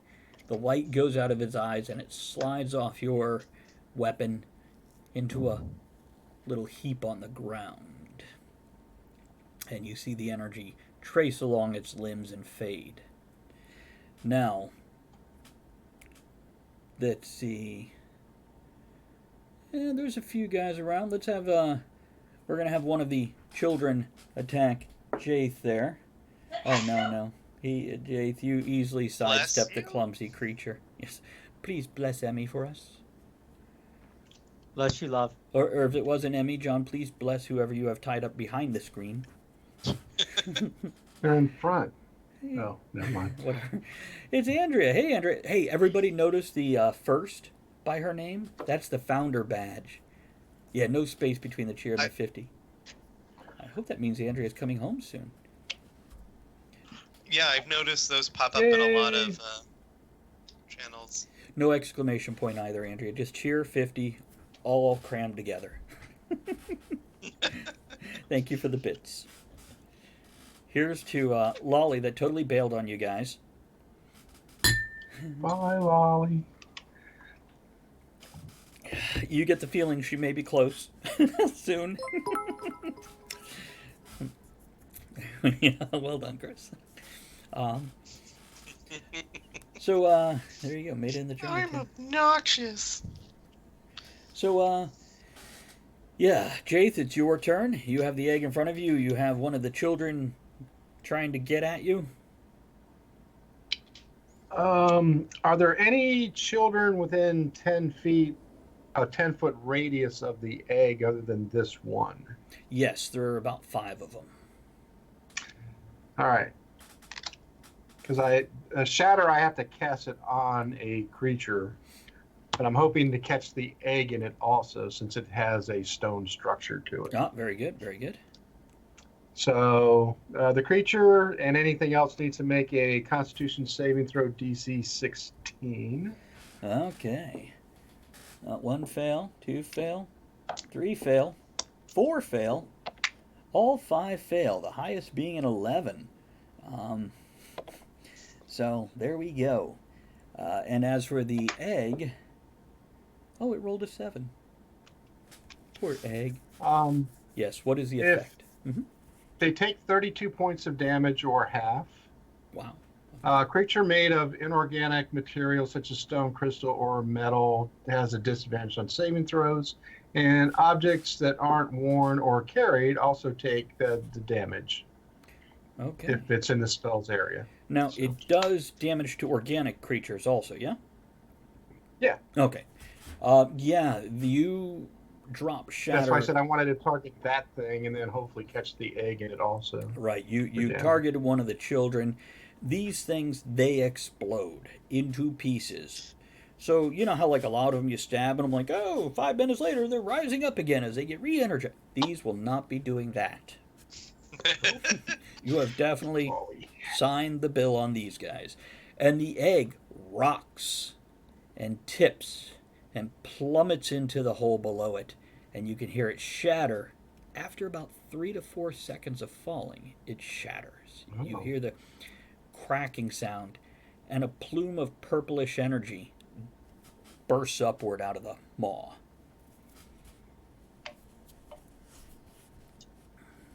Yeah. Pretty much my turn. That's pretty much your turn. Okay. The soldiers around you do fall upon what other little creatures are around. Oh, one with a natural 20. But they take out another handful. Now, we're going to flip back to Moggets here. And Moggets and Grawl and Dale and whatnot. After the last round, after we cleared out the stuff, I would have done a little bit of light healing on the guy that got hit. Okay. Probably just a quick, hey, good job, and tapped him with 1d6. Is it D6 or D8? D8, I believe. Oh, sorry, D8. D8. Give me that D8. As soon as I find a D8. Okay, Tren. You know what? He's getting a D6. Woohoo! 2 points. I will make it 4. I don't know where my D8s are, so ta-da. I'll make a little extra. He says, wow. Roll a D16 and divide it by 2. There we go. Well, no. The idea is, one, he gets the freaking warm, happy glow of, hey, good job. There you go. As you touch him with your pale Positive energy rod. And he's like, hey, no wonder Dale likes you. So. Well, I didn't say where I tapped him. Right. There's a reason he liked what you did. We'll leave that up to the imagination of the viewers. So you have done this, and you start to make your way up again. Yeah, that's right. Up. Yes, indeed. So, let's see, we're going to do this.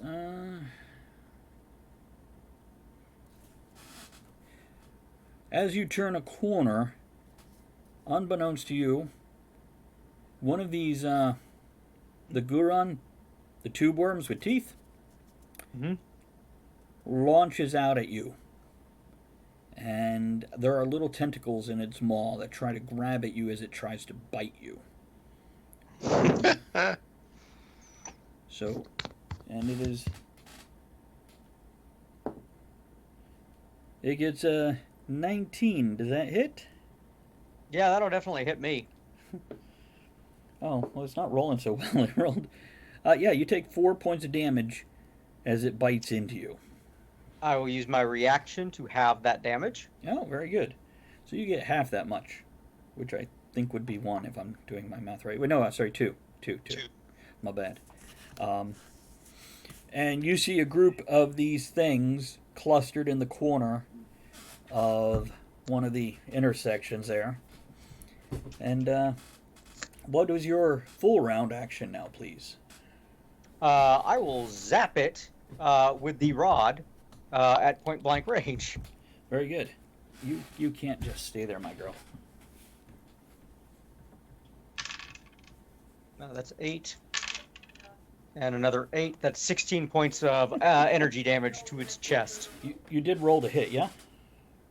Oh, yeah, let's see. Try and stab it and miss. 16 to hit. Yeah, you hit it and it takes that damage. And, come on, keep moving. Hold on, cat crossing. Oh, it's okay, Otter. You don't have to leave. Whatever. Hi, Otter. It Hi, Otter. squeals as your energy attacks its otherworlder energy, and the other two fling themselves backwards. Now, they're not mobile creatures. They are just stuck where they are, but they just lean away. Kind of like if you had, 3 of those guys you see at gas stations and car lots, the big floppy guys. One attack you, the other 2 lean away. Little tentacles flailing. There are no eyes. There only seems to be the mouth with the tentacles, and the tentacles are short, probably only 8 inches. Though 8 inches to some people is very impressive. Exactly. No, okay, is that a real 8 inches or is that a woman's 8 inches? You know what? Are you doing anything else? Well, I zap it and then disengage so it can't hit me again. Okay. Then you disengage. Grull turns around towards the second one. Ooh, with a 19. Nice, Grull. Good job. Good job. Bam. Yeah. And, Pow! Right in the kisser. that's right. Oh, max damage on that. Well done. And he takes out the first one you attacked. And Dale Go, falls Grull. upon a second one. Oh, with a natural 20. Good job, Dale. Oh, yeah, baby. But 8 points of damage. And I do say that out loud. What, Chris? Isn't that his second one? It's a Like, new. didn't he get a natural 20 last time? I think he might have. He might have. Like, Go, Clyde. he's trying to be all, like, super strong and show off to his Moggets. The 3 men attacked. Well, one assisted Dale and missed. The other 2 attack another one, doing 15 points of damage between the 2 of them. That is Andrea heading home in about 10 minutes. Let me let her know. Cool. So right about our break time, she should be showing up a little bit after. So maybe we'll run the break a little after if you guys are okay with it. And when she gets here, take a break so she has a chance to set up and whatnot. Okay, so we did all them. The creatures do get to attack one guard here. It's that same guard that was already injured. And 16, yep, that does get him. And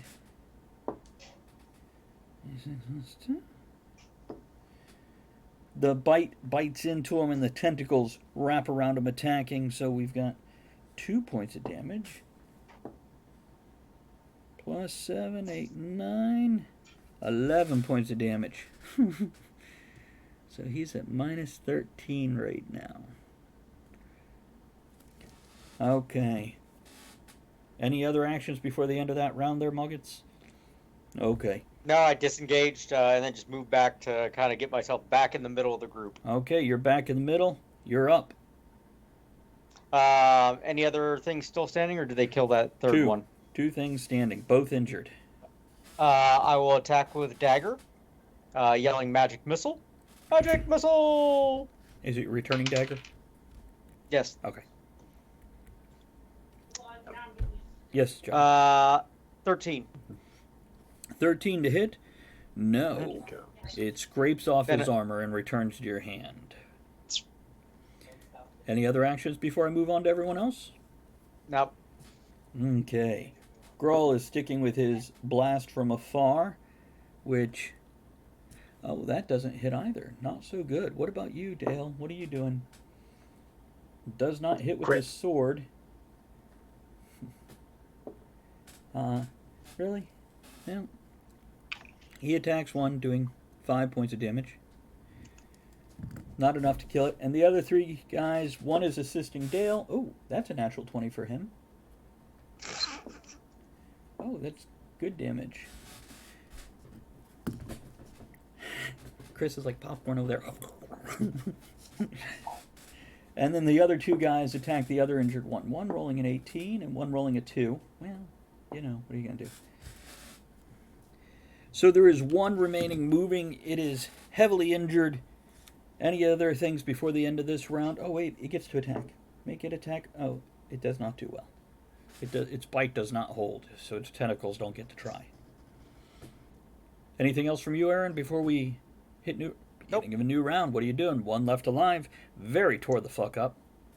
I will just zap it with the friggin' the range. Let's start with rolling to hit this time. Yep. Rolled a 17. That does hit.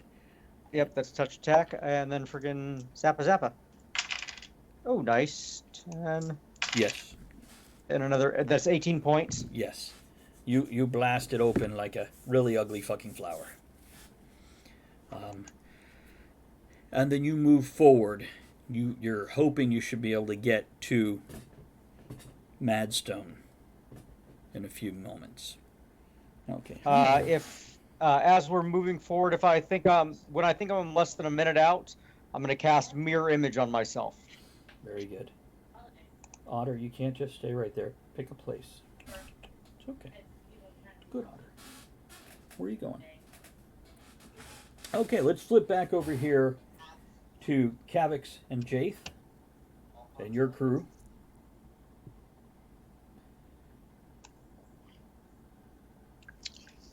So, did anything other than the jet of purple energy happen after it exploded down in the mall? Not yet, but that was seconds ago.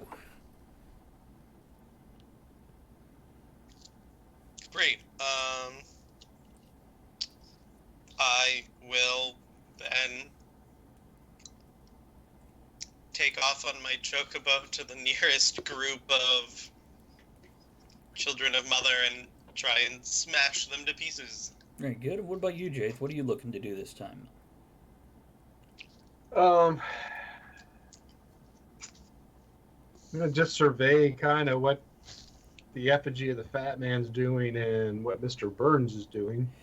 You can see Moggett and his group almost to Mr. Burns over there, as he is calling.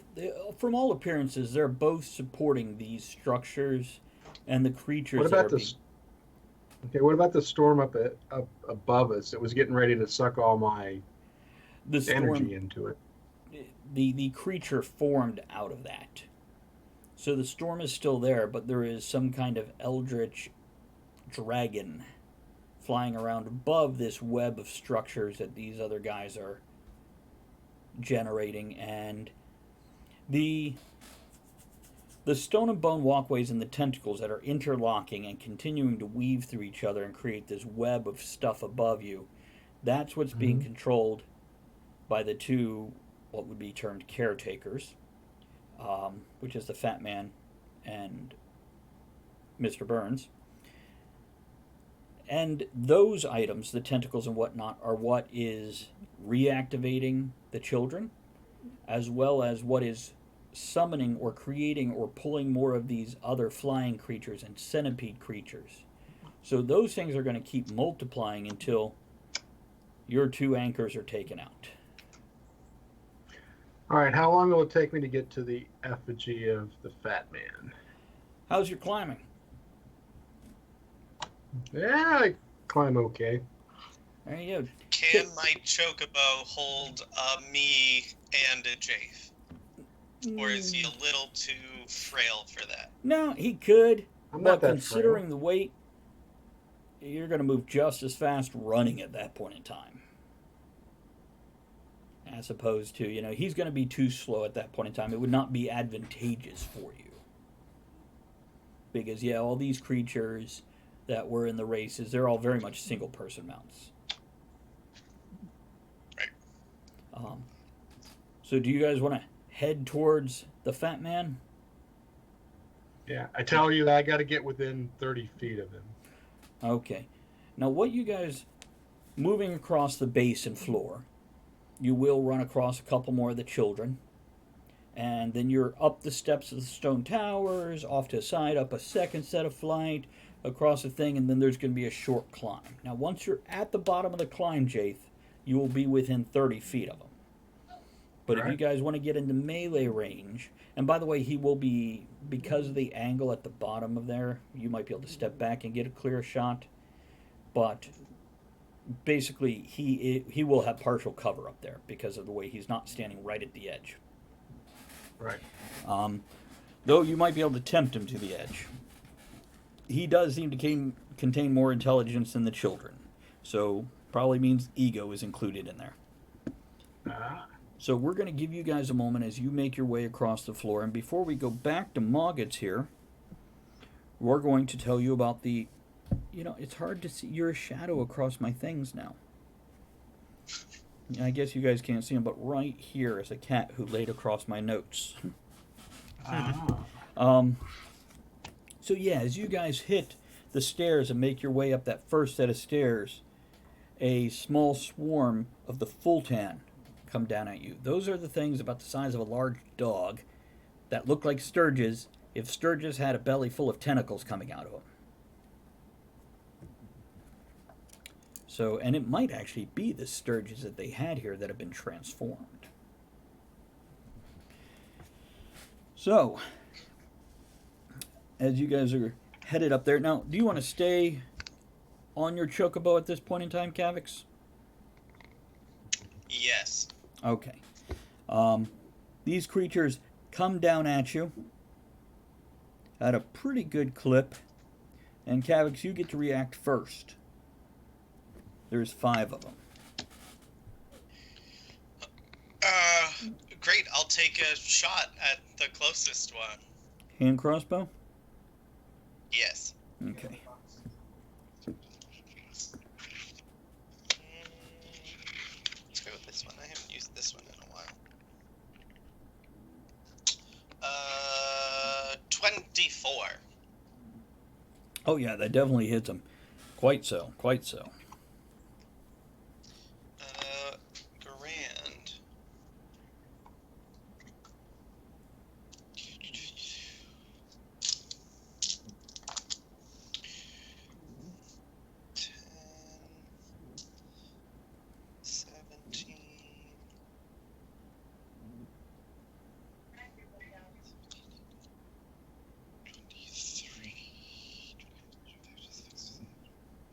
Nine points of damage.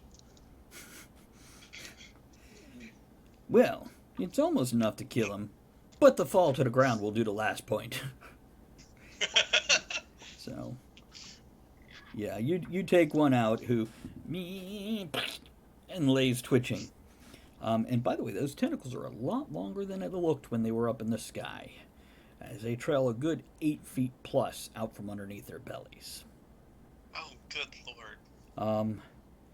Now what about, let's see, well, everybody gets to go before Jaith.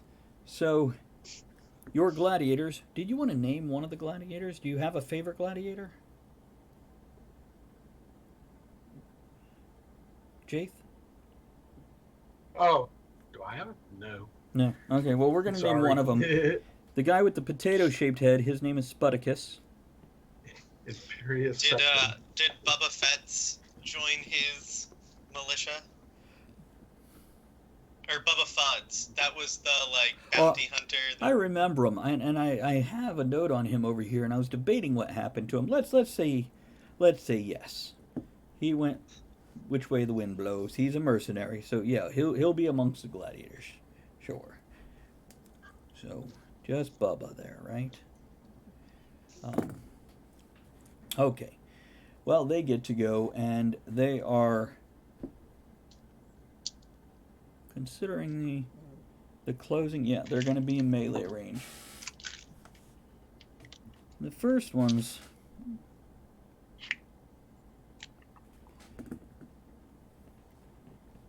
Oh, he just does cut into it. His sword, really? That's crap damage. But then he comes around with a fist to the side to do a little more, but he misses. Let's do this. Okay, one hit. Okay.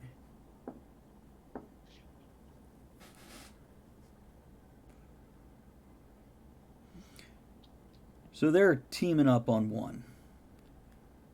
What about their turn? Okay, well, this one is definitely close enough to attack one of them. Really, it rolls a 1. So that leaves 2 more. 1 to attack Kavix. And it gets a... Okay, it gets... Is it 18 or higher? No. So the tentacles miss, but then its proboscis-like thing launches forward, and... Oh, they both just barely miss you, Kavix. 2 17s. But Jaith, the one on you... No, that's definitely not going to make it. I don't know what your armor class is, but... No, unless if it's 11 or worse. No. Okay. Well. And the last 2 get to attack against Bubba. Oh, that's a hit against Bubba. Let's see, no, that'll be a miss, but... Oh, Yes, who's Mandalorian plastic. I don't know how they can get through that. that? Did you say plastic? Yeah. Are you wearing your Rubbermaid armor? And hello, Xander, how are you? Good to see you. Bubba might be. Bubba might be. There you He go. could be. Thank you for the bits, my friend. They're in a horrible situation. I think I showed you this map before. This one right here.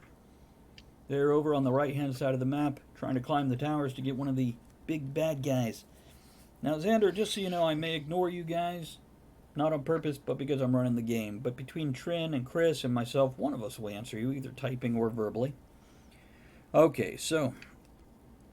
The tentacles miss Bubba, but the beak gets him. Which...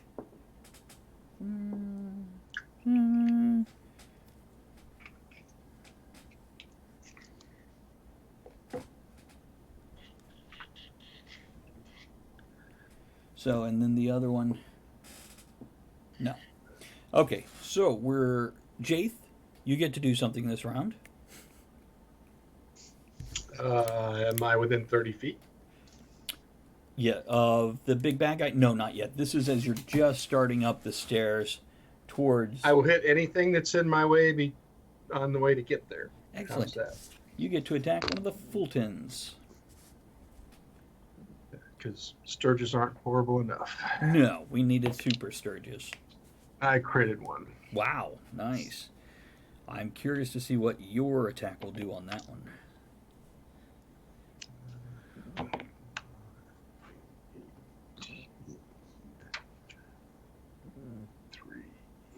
+3, 26. 26. It is still up. Well, up as in it is down on the ground, but it is still alive. So, do you have a second attack you want to do this round? I will spend one of my points to take another attack. 19. You know, if you have a light weapon in the second hand, you can use I it. don't. Okay. I have a shield. Okay, just checking. 19 does hit, yes. That it would be for 16 points. And what is that second attack? Another Warhammer, or are you shield bashing? I just hit it with the hammer again. Okay. Oh, yes, you crush its skull under your hammer. And we are entering a new round. Kavix, there is still 3 of them up. One of them is injured and has, a couple of the gladiators attacking it. There are 2 that are uninjured. How close are the uninjured ones to the gladiators? Pretty close. They're definitely melee range. They're adjacent. Great. I'll attack one of the uninjured. Okay. Oh wait. How many dice are you rolling? Oh my god. I've got my damage dice in one hand. I gotcha. As they fall everywhere, and then my d20 in the other. Yeah, you roll them all at the same time if you want. 24 to hit. Yes, that definitely hits. And what are you attacking with? My hand crossbow. Very good. Because I would imagine I'm not close to them. Let's see. That's 10 and 17. 24 points of damage. Well, not as good as last time. You suck. But Yeah, there were a lot more 2s this time around. you do a fair amount of damage, and that damn thing definitely is going to focus in on you if it gets to do anything else this round. Anything else you're doing before we roll to the next person? No. Okay, Bubba's... I mean, if there is, I mean, I'm pretty far back, but if there is something near me, my chocobo would like scratch at him, or, you know. Well, in that case, good old Steve. Your Kick an chocobo is egg going to out. launch itself forward, and yeah, it hits. And trying to remember what its damage is. I got it. Oh yeah, its claws rake into this thing. You're now on top of this thing that attacked you, and it's underneath your chocobo. Great. And Bubba's attacking one. Really? Get him, Steve. Bubba does successfully attack. What about his second attack there? There we go. Okay.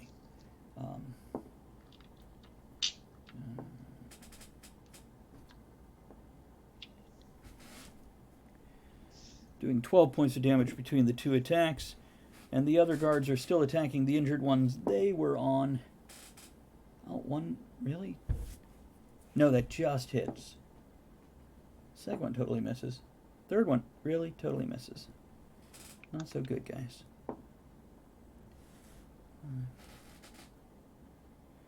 But he does take out that second one. There is one remaining that is injured by Bubba. Jaith, it is your turn, sir. Am I close enough yet? Yes. All right. Haven't cast this spell before, but I will cast Guardian of Faith next to the fat man's effigy. Oh, no, you are not close to him. You're at the bottom of the stairs. This Okay, is... I'll hit the injured one. Okay. Yeah, basically, this is just an interlude between point A and point 18. B. That's fine. 18 to hit. It does hit. Your hammer bites into the damn 11 thing. points of damage. 11? Yep. Okay. It is quite injured and unhappy, but it is still up. We are in a new round, unless anybody else has anything else they could do that round. No. I'm not going to spend another point. No. Save that for the important people. So, Kavix, there is one left alive, heavily injured. It looks as upset as you've ever seen a monster stirge extra-dimensional being ever be. Don't let it hit Bubba in the back, because he'll fly into that pit down there. That's very true. And get sucked up.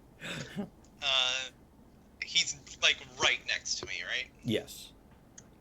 Great. I'm going to stab him with my rapier then. Okay.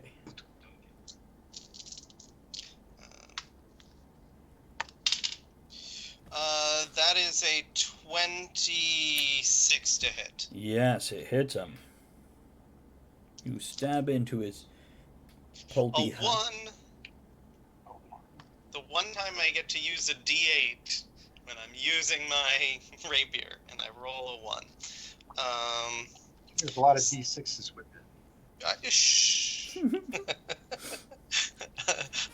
11, 16, 20 points of damage. You rolled a 1 and you still did 20 points of damage. Yes. Okay, you can never get to cry about a 1 again, okay? My sneak attack is now up to 4d6. Very good, very good. It's Not quite the fireball range yet. Ha. No, not quite. No, it's still pretty damn impressive, as yes, you stab your rapier into the back of its head, severing whatever spinal cord is within that thing. And Andrea has just pulled up. So why don't we take a minute here, take a break if everybody needs it. I could use one. And we'll let her get settled in. For everybody still viewing, I appreciate you guys hanging out. I hope everything's going okay for you. I see we got a fair amount. I see a couple other names in there.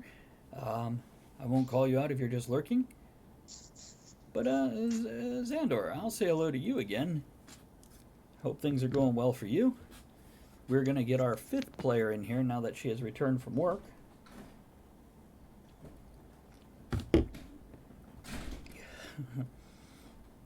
You all locked up over there, John? Are you on break? Yeah, just took a break. Figure we'll give you a minute to settle in if you want to. Yep. Yeah, Trent, she just walked in the door. Give her a moment. John, you all good over there? You all locked up and everything?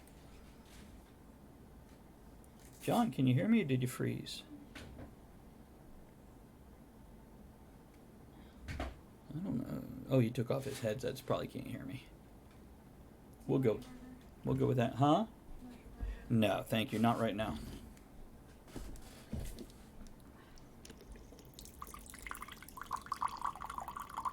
That's just water, folks. Don't get excited. Oh, Otter's gone off to see Lolly.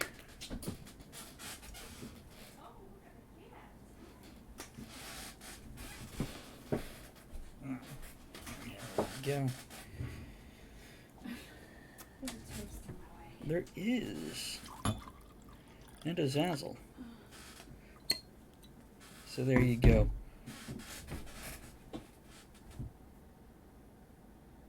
You can put it there if you want. Oh. No, because they jump up there and fall. I was just saying the egg. But yeah, that might be best. Otter tries to grab things when he jumps up there. Okay. Now, once everybody gets back, especially Andrea, we're going to get to briefly give her a description of what's going on.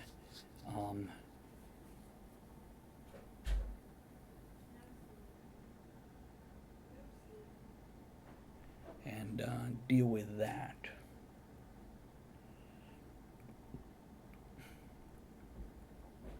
So, bear with us here while we do our second setup. And I'll just play with my mustache because that little guy's going crazy and wild. It's good times here. I guess I don't want to walk away when nobody's here, but I do want to go get another drink here.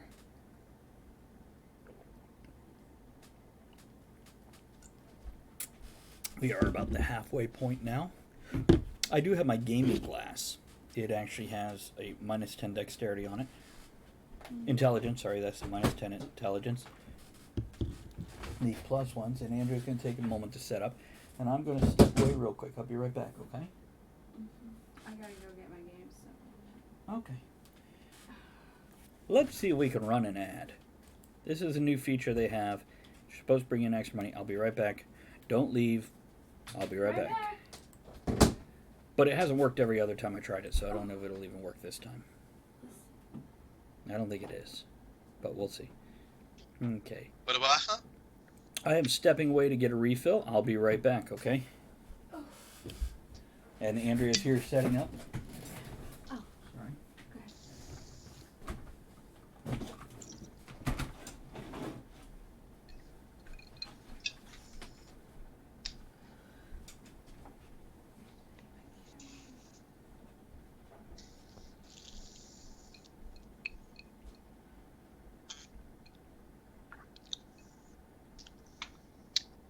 Yum.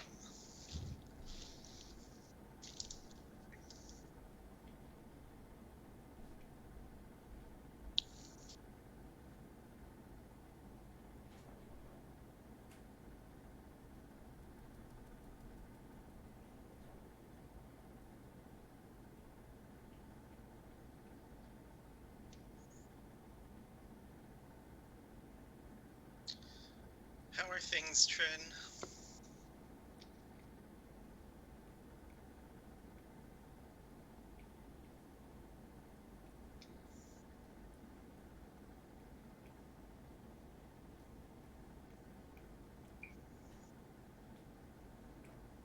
Oh no!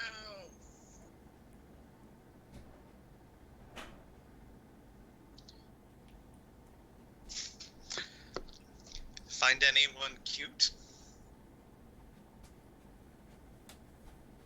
Oh, you're missing, Chris.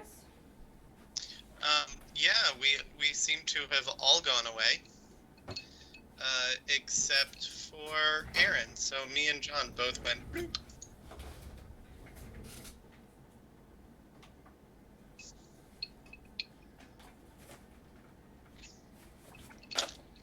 Okay.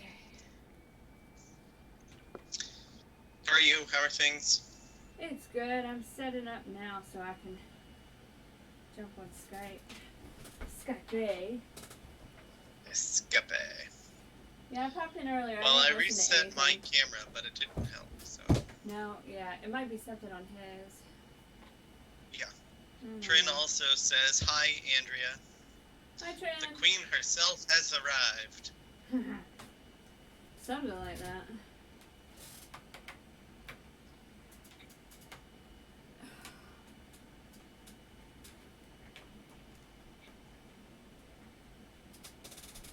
Is that not charging?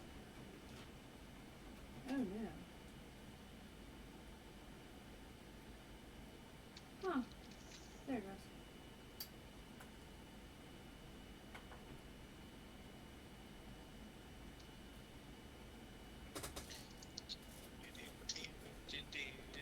How was work?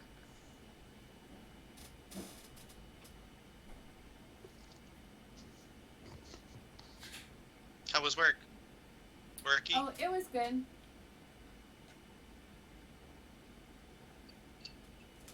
Okay, I think I'm. Let's see.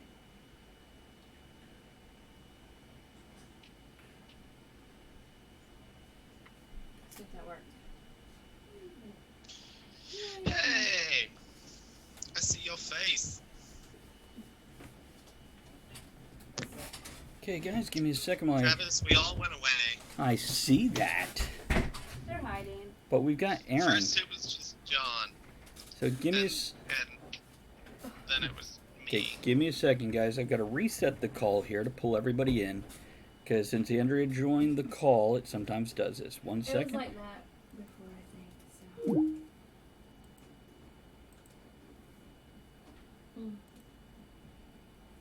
Do, do, do, do, do.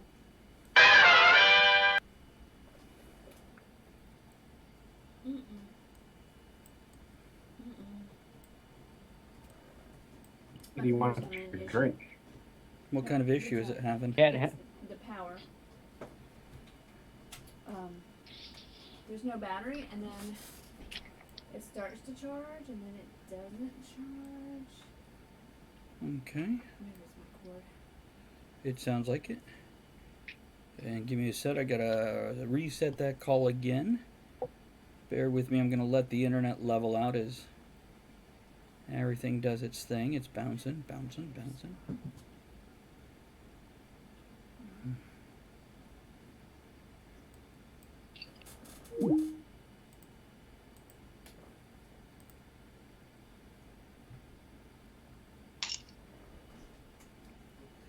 Let's see if we got it that time. Let's see if it stays. That's the trick. Okay. Now, let me see if, while we're waiting to see if everything lasts, I'm going to tell a little bit of what's going on. Damn it. Okay, Is it guys. I don't know what it is. Give it a Because it is second. raining. It is raining. It's very I wish true. it was raining here. We need the rain. I don't mind the rain, that's for sure. I missed rains Sprinkling down in here. Africa. There is that. Okay, now, guys, bear with the screen. I will get that set up in a moment. I'd like to tell Andrew a little bit about what's going on while I see his Skype brings all the things back. Who do you need moved? Harry? Psst. Come on. Good boy. Good Harry. Good Harry. Down. Down. Good Harry. Good boy. Can I move? You want me to leave this there? The table? Oh, you can have it then. Look at Zazzle. She's all upside down. I don't want to look at her. It's a trap. She's being adorable. It's a trap. There. I can't see anybody. Trin says, let me get off Tinder and pay attention. Yeah, I can't see anybody either. Andrea, do you want to reset? I just see Aaron. You want to reset your call real quick? Bye, guys. Leave and come back in. And then I will reset mine if that does not fix all the things. Okay, Andrea, what's going on is, do you remember way back when you, like the day before your characters got here, Grohl woke up screaming, talking about the thousands of voices crying out at once and then stopping all at the same time? Okay, let's say I do. So Trin said, "Let me get off Tinder and pay attention." And Xander's like, "I thought I recognized you."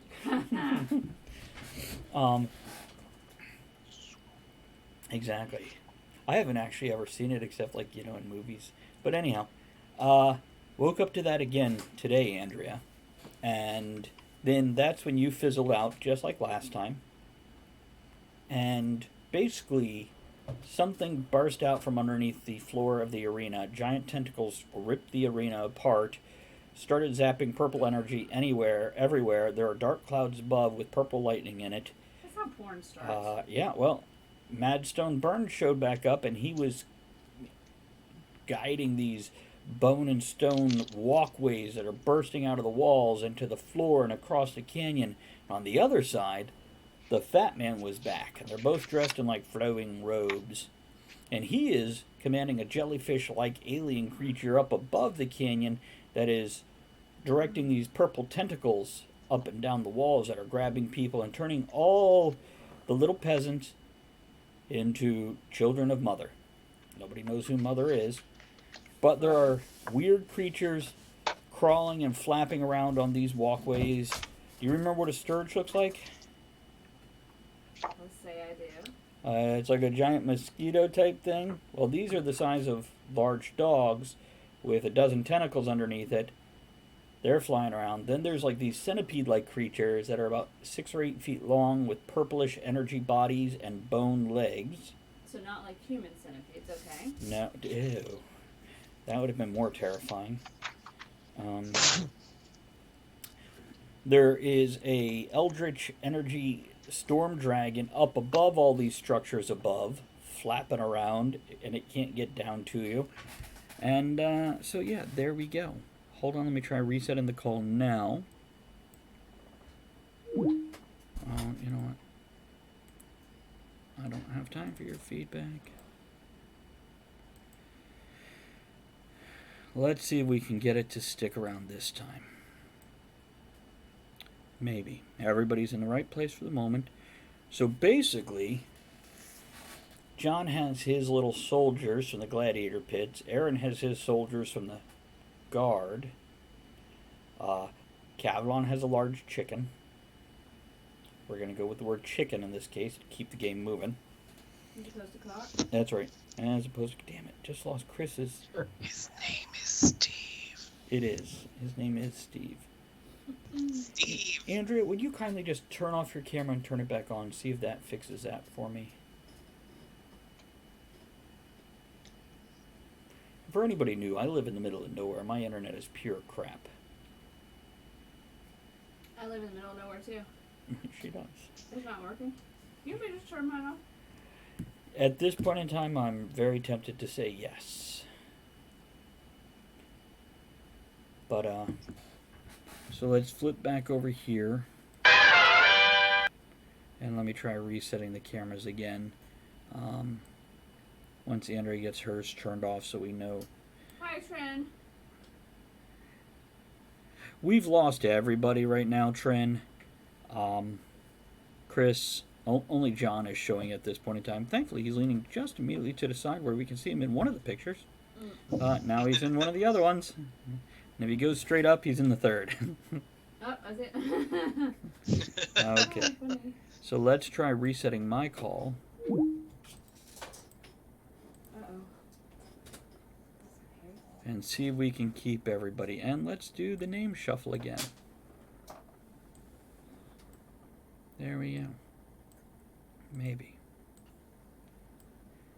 They all have good internet except for they're me. not running off of a hotspot. Our phones. Hey, let me see if I can do this on my phone. Do I have Skype? There we I go. mean, around 9:30, my internet will probably go down some, as my one roommate is going to start streaming. But we'll see. Okay. There's that. And Andrea may be joining us I don't again. remember what my... Login is? Well, if we're going to stick like this, we need to adjust it a little bit so you can actually be seen on the camera. Hi, fish. Well, I don't remember what my... Fish, a fish, dear. Oh. few fish did go. She's going to give it a shot to get on via her phone. Sorry about the interruption here, guys. Oh, there you go. You can't be on my notes. But they have been taking out the small critters as they try to save the people and get the people out of the canyon.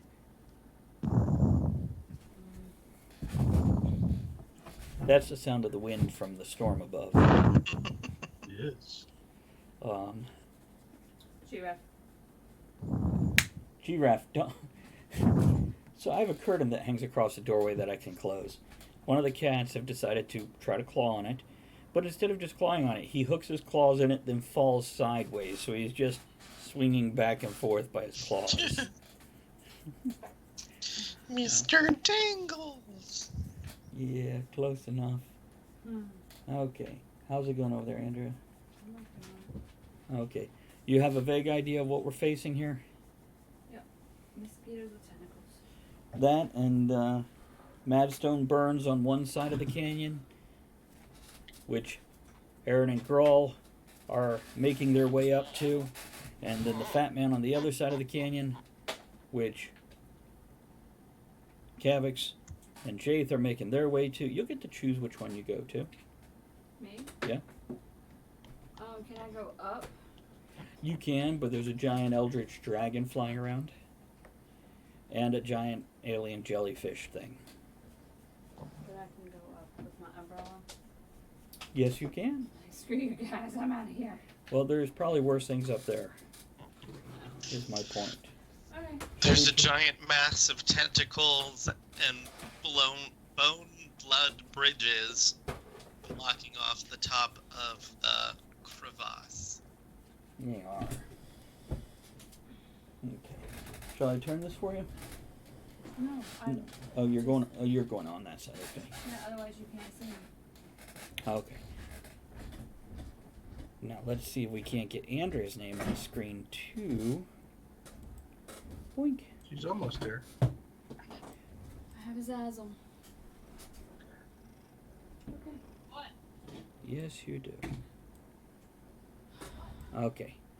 Now let's make sure we can see Andrea a little bit at least, if not a lot of bit. Is she hiding behind this asshole? There we go. Okay, thank you for your patience, guys. Appreciate you sticking it out, hanging out. By the way, Cemetery Flower has joined us, and she prefers to use her screen name. Semi. Flower. Yeah. Or you can run to bed and be like Semfluff. Souffle. Okay. It's Okay, would you roll me a d20 for your initiative so we can figure out You where want you me get to roll a d20 near a cat? Yep, please. Damn it. Enjoy yourself. Do you need me to move the toast and egg? See, guys, Andrea picked this up online. She has a fried egg and a toast pillow for the cats to lay on. I got 7. And they wouldn't use it very much. Wow, you rolled just like everybody else. Yay! You Like, even with your initiative modifier? 11. with the initial 11. I think you matched Mogget's. If I remember correctly, no match Mogget's for got an Mogget's. 11. We're just going to let Lolly go first, because she missed everything up to this point in time. So I'm just going to swing it shut. Great taste. Trin loves your exotic purchasing. Okay. So, where would you like to appear there, Lolly, as you zap back into existence? They're not all in the same spot, are they? No, they're totally on opposite sides of the canyon. So you could join Alright. Moggets and Grawl and their crew of... Alright, Magus and Girls high. Jaith and Robot Boy is low. Kavix. Kavix. I don't know if it's Pierce or what. I don't know these Steve. three.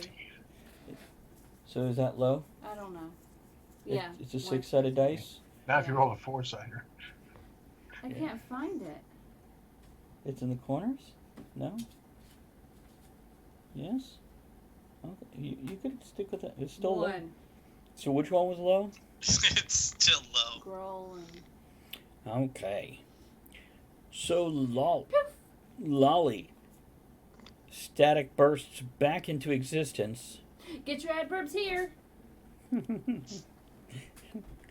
It's you don't know what kind of theater she's been doing to learn that line. It's but you got that, Moggets? Lolly Children's theater. has children's theater indeed. Yeah, Lolly pops back into existence. Besides, what are you drinking, Chris? I've got the Vikings blood mead now. Oh, very good. And Aaron's got a little something there. Mm-hmm. Mary Bowman or Mary Height Bowman, friggin' creamy liqueur. There we go. Creamy liquor. Everybody's got Bourbon. I got a slushy. Orange. You might have just won. Probably. Okay, and John has A G0. Jesus what? Jesus orange. Mm-hmm. Okay, so Lolly, you burst back into existence, taking everything in one look. It's exactly how you expected it to be. So you are standing on top of about a 5-foot wide walkway made of stone and bone. You can actually see bones jutting out of it. Yeah, Have a yeah. great night, Trin. Thank you for joining us for this long. Appreciate it. And just about, Did she say bye or bonsai? she says, bye. Okay. Or perhaps it's a Scottish sheep. Bye.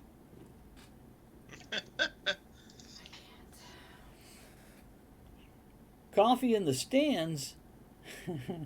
And so Xandor, who just joined us for the first time yesterday, day before, says coffee in the stands, and then to Trin says, see you on Tinder. Okay. Okay, so yeah, you're I'm about with you guys. 15, 20 feet away from Madstone, who is still conducting this symphony of bridges and passages, pulling them out of the rock wall so they're interconnecting with each other. Who's doing it? Madstone. Remember the guy in the underground portal place? Mm-hmm. Well, he's back. Well, Is he a bad guy? yes. Okay. Just like the fat man was killed, this guy was killed, and they're both back. And they seem to be imbued with this purplish energy. Okay. So, you appear next to Moggets. You see Moggets has his buddy Clyde, Mm-hmm. Dale, and 3 other guards with him. One who looks... Look, I don't judge you. You don't judge me. Well, not unless if it's by holding up scorecards. I know I do that. That's okay then, right? 9. Shut Suddenly he turned German and denies everything. up. So, Lolly, do you want me to let them all go first? Yes. Okay. I Moggets, appeared. That's all I need to do. Moggets, there you stand. You're 15, 20 feet away from Madstone. He has not noticed you yet. He is very distracted by everything else going on. Lolly appears, the air crackling and fizzing around her. You swear you saw a test pattern. When I y'all get your adverbs here, did they all look at me? Well, yes. To both of you. Yes, Aaron. Moggets, go. Okay. He appears distracted. Yes. Yes. I will dash forward. And is he wearing any metal? Doesn't appear to be. Just his That's side okay. piece. I am going to attempt to shocking grasp using my sword. Okay. You know you could shock and grasp without metal. No, but it gives me an advantage if he does have metal and Are you gonna changes poke him in things. So you want to touch him with your sword, the butt? hmm and then use shock and grasp. Correct. Okay. It's a touch attack anyway. I shocking grasp using the sword. What the hell is that? What? Shock and grasp? It's a hand Is that like taser? with your hands. Are you gonna grab his balls? Can I? Maybe. And by the way, Xander, the answer is yes to your Reach question. around, grab. It's, Grab, twist, pull, grab. Bop it. that's Bop right. it. Twist it. Bop. Exactly right. I want to zap him, is what I want. Gotcha. Give me a I want to roll. goose his ass. I know you do. See, we're in Marvel. I'd say you could do a power stunt to do that shit, but we're not in Marvel. Marvel, I'd have the monkey. I am go grab dashing his forward and shocking grasping him. ass. It's a shock, isn't it? Rolled a 16. That is a 23. Oh, that definitely misses. No, I'm kidding. It totally hits. Good to go. You find out he has no balls. They're very. Oh, tingly. nice. That's 8 and Mr. 9 points of damage. 9 points of damage.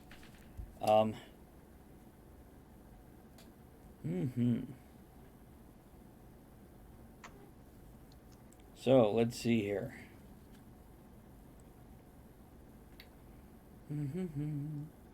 Sorry, I'm just looking over the information I have here. Bear with me It's just a so moment. weird. I thought there was a card stuck to his camera, but it's a giant card behind him. Either that or John Shrank. Your oath, yes. Yes. Infinite cosmic power. Itty bitty living space. On a hit, your target takes 1d8 of lightning damage and cannot take reactions until the start of its next turn. Oh, nice. Smithers, smack that man. Smack that ass. Yes. If only he could say that. Smitty doesn't seem to be around. Aw. He can't speak? Is that a reaction? Speaking? I don't know. I don't know. I would say no, it's What? not. He could speak. Oh, yeah. But I'm just like I No, said. a reaction would be like an opportunity attack or Right. Or a reduction in damage like a rogue could do. yeah. So,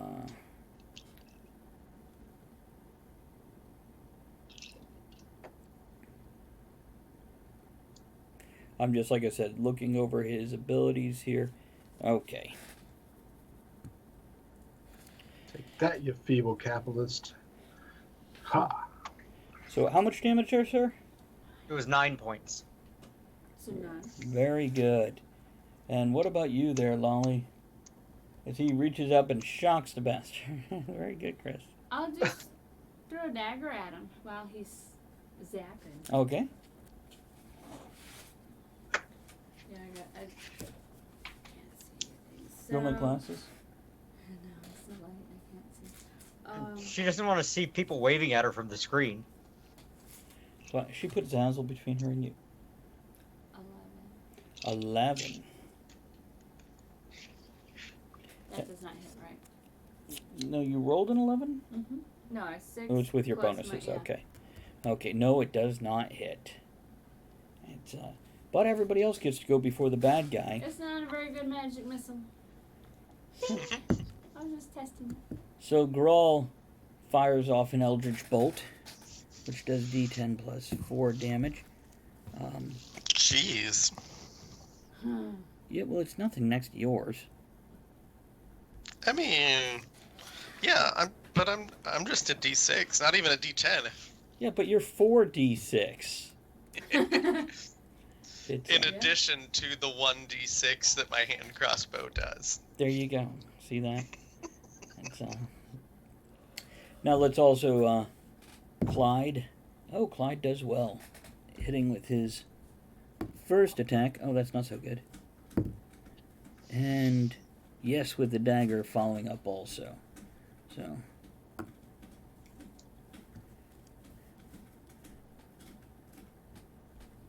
Very good. And let's see. With I don't think I'm going to let more than 3 people do melee attacks on him. It's so the other guards are just kind of hanging back and looking for an opening and watching out for anything else coming up against you guys. Any other things going on before we let the bad guy go? Nope. That's the mad cackling you hear from the bad guy Indeed. as he makes 2 brutal fist attacks versus 1, 2. Moggets. Yeah, I'm guessing the 23 hits. Oh, and the 26, yeah? Yeah. Spry old fart.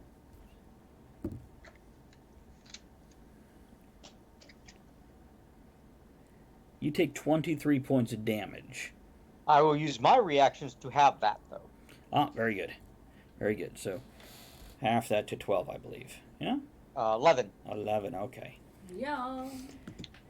And it is a new round here. We're going to give you guys 2 rounds, and we're going to go over to these other guys and see what they're doing as they approach the fat man.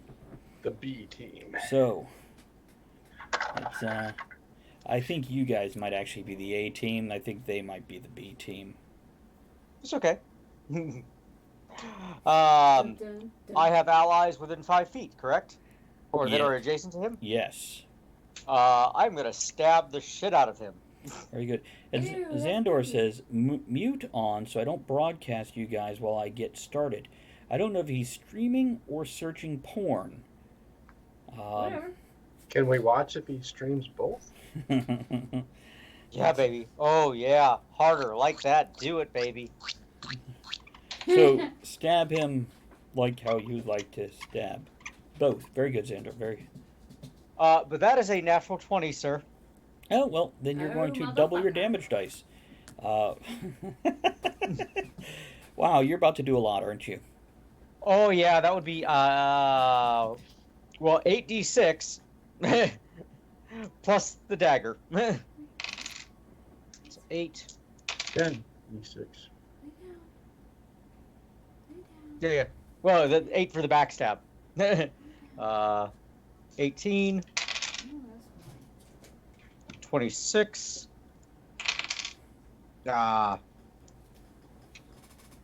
28.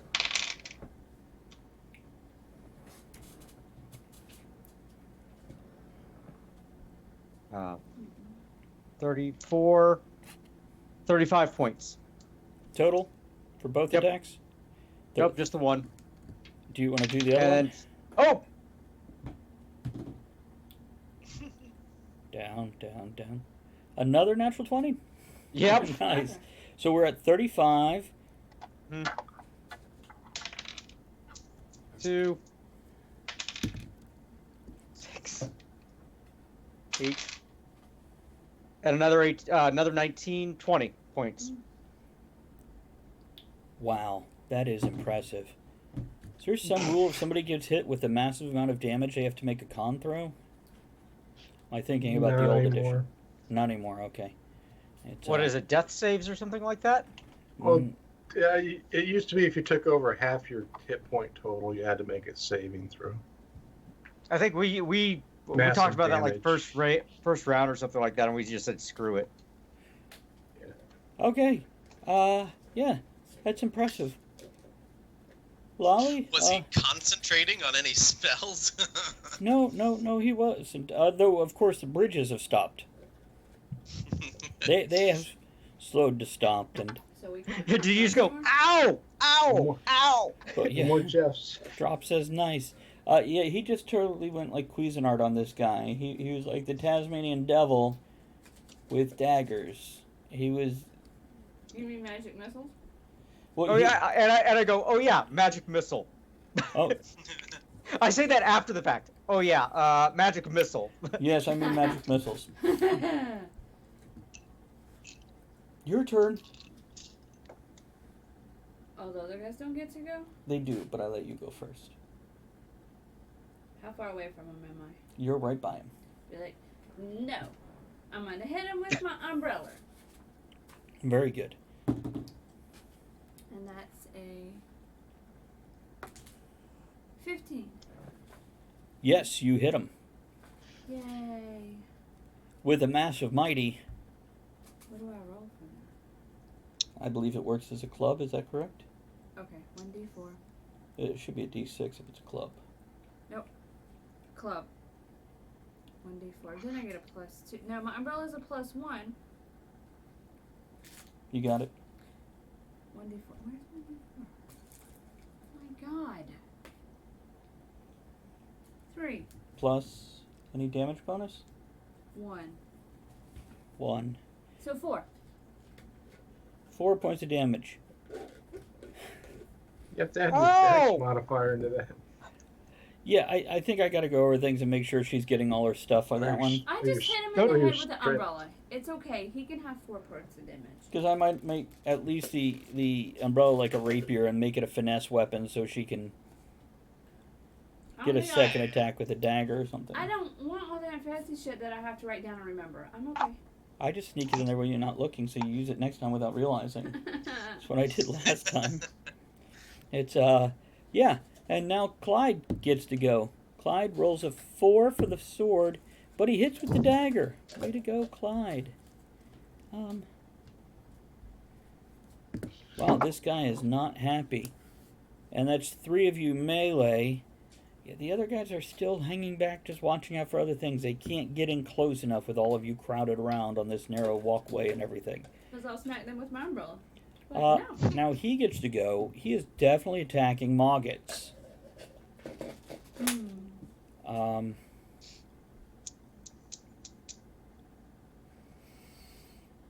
Okay, yeah, to the 2 hands lash out. Well, that's a... Oh, yeah, I still got mirror image up. Thank you. What's that do? Disadvantage? He has to roll an 11 or higher to try to hit one of the 3, to try to hit the real me. Oh, it's like, why are you hitting yourself?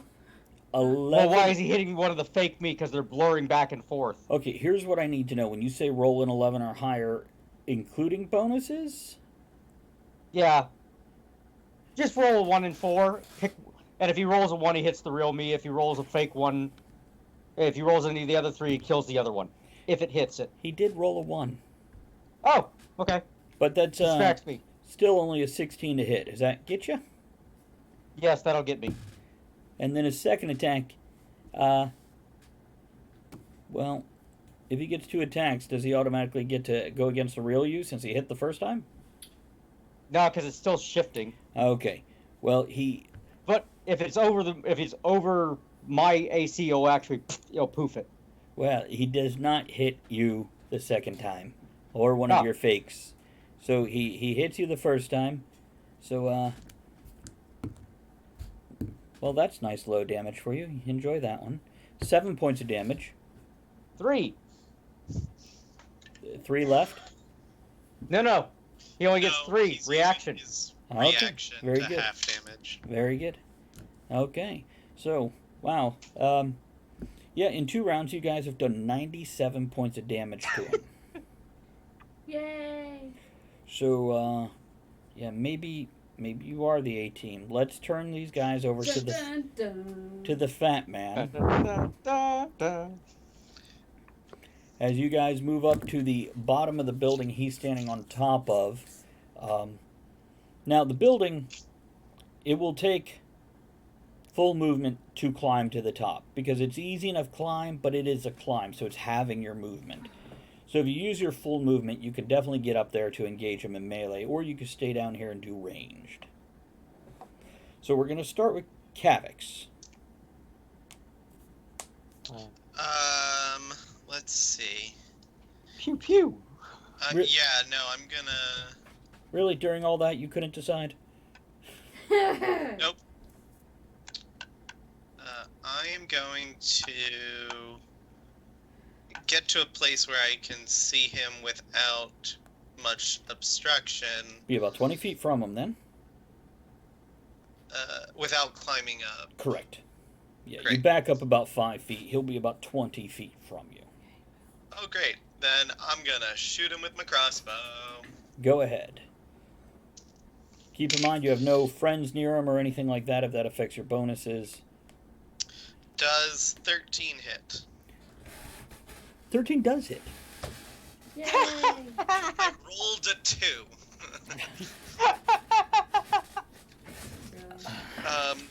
You get plus Great. 11 to hit? Yes. Oh my god. Well, it's kind of like my bullshit. His hits. Well, because, like, it's a +3 crossbow, plus I found that bowstring that added +1 to hit. Right. That still means So, you're getting yeah. +7 from other stuff. Correct. Go on. Dex plus proficiency Mhm. gets me +7. No, that's good. So, I'm yeah, not arguing no, with if it's you the hit or same not. with I'm my being crossbow. amazed. Don't need it explained. Need you to move on. You're kicking ass. Great. Just nod that you're badass and roll. Yeah. Now, does sneak attack work here since there's like nobody around him or anything? Yes, because he has not gone before me in combat. Gotcha. Well, that's not going to happen at all. So I guess you're getting that every. Wait, that only works for the first round then, right? No, because I'm an assassin. Okay, gotcha. It would if I was not. Good enough. You get to explain that 50 more times in the next 12 games. Yep. Let's do math. Mathy, math.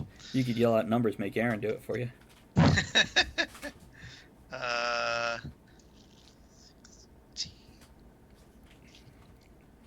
23. Okay. So the bolt bites into him, doing 23 points of damage. Now take your second shot. I don't get to make a second shot. Hand crossbow is not a light weapon. You don't get to do it without the. No, because I don't have. I could throw a dagger, but I don't want to throw one of my daggers. Okay. Okay, good enough. Because I also don't have my daggers in my hand. I have my rapier, and I'm not throwing my rapier at him. Well, your gladiators. Well, you guys are doing this crazy stuff. They are not going to climb the fuck up there. But they will throw a dagger each. How about that? Oh. Or a rock. Someone's arm. 1 hits. 2 hit. And the last one gets a natural 20. So that's 3 hits. That's 3. Is he dead yet? Shh. I'm doing the math. There we go. Daggers go flying. And now, Jaith. Alright, I'm going to summon a large spectral guardian emblazoned with the holy symbol of Jonathan on his shield next to the fat man. He Okay. gets to make a dexterity saving throw, DC 16. Hold on, let me check. See. No, he fails. Takes 20 points of radiant damage. Okay. Wow. Now, with the Spectral Guardian, is that like a creature, a being? It is a being. It is a large spectral guardian. If Okay. it takes 60 points of damage, it vanishes. Okay. So just need to know for what he does when he gets to his turn. Any other actions before I let him go? Oh, and I'm going to move to engage him. Well, I'm going to move towards him. Do you want to? I know I can't get there this turn. You want to take your full movement rate? You can get up there this turn. Well, I've got 25 feet is what I can move right now. Okay. You could get most of the way up. Last 5 feet, Okay. you got to move next round. Yep. Okay. So, his turn. Yeah, he's going to attack that Spectral Guardian. Oh, he rolls a 19 on the first one, so does a 26 hit it? Yep. 2 19s. So, yeah, he claws out at punching whatnot, and, okay. Really?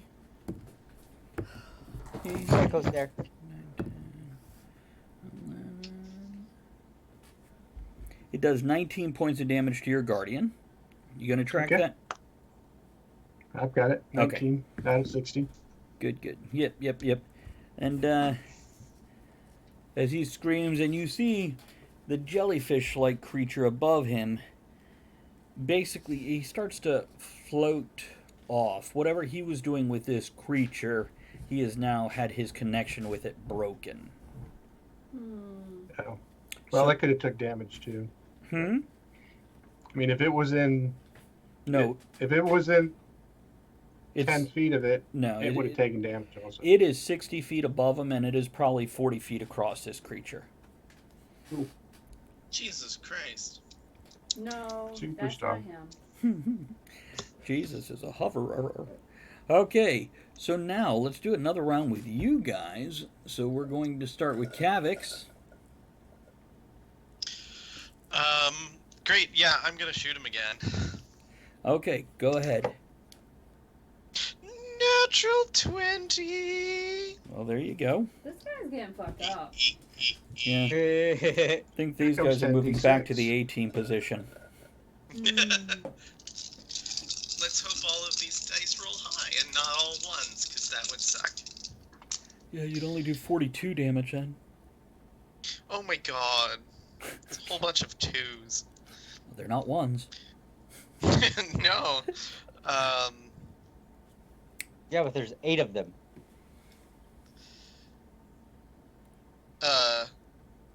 No, I'd have 10 of them.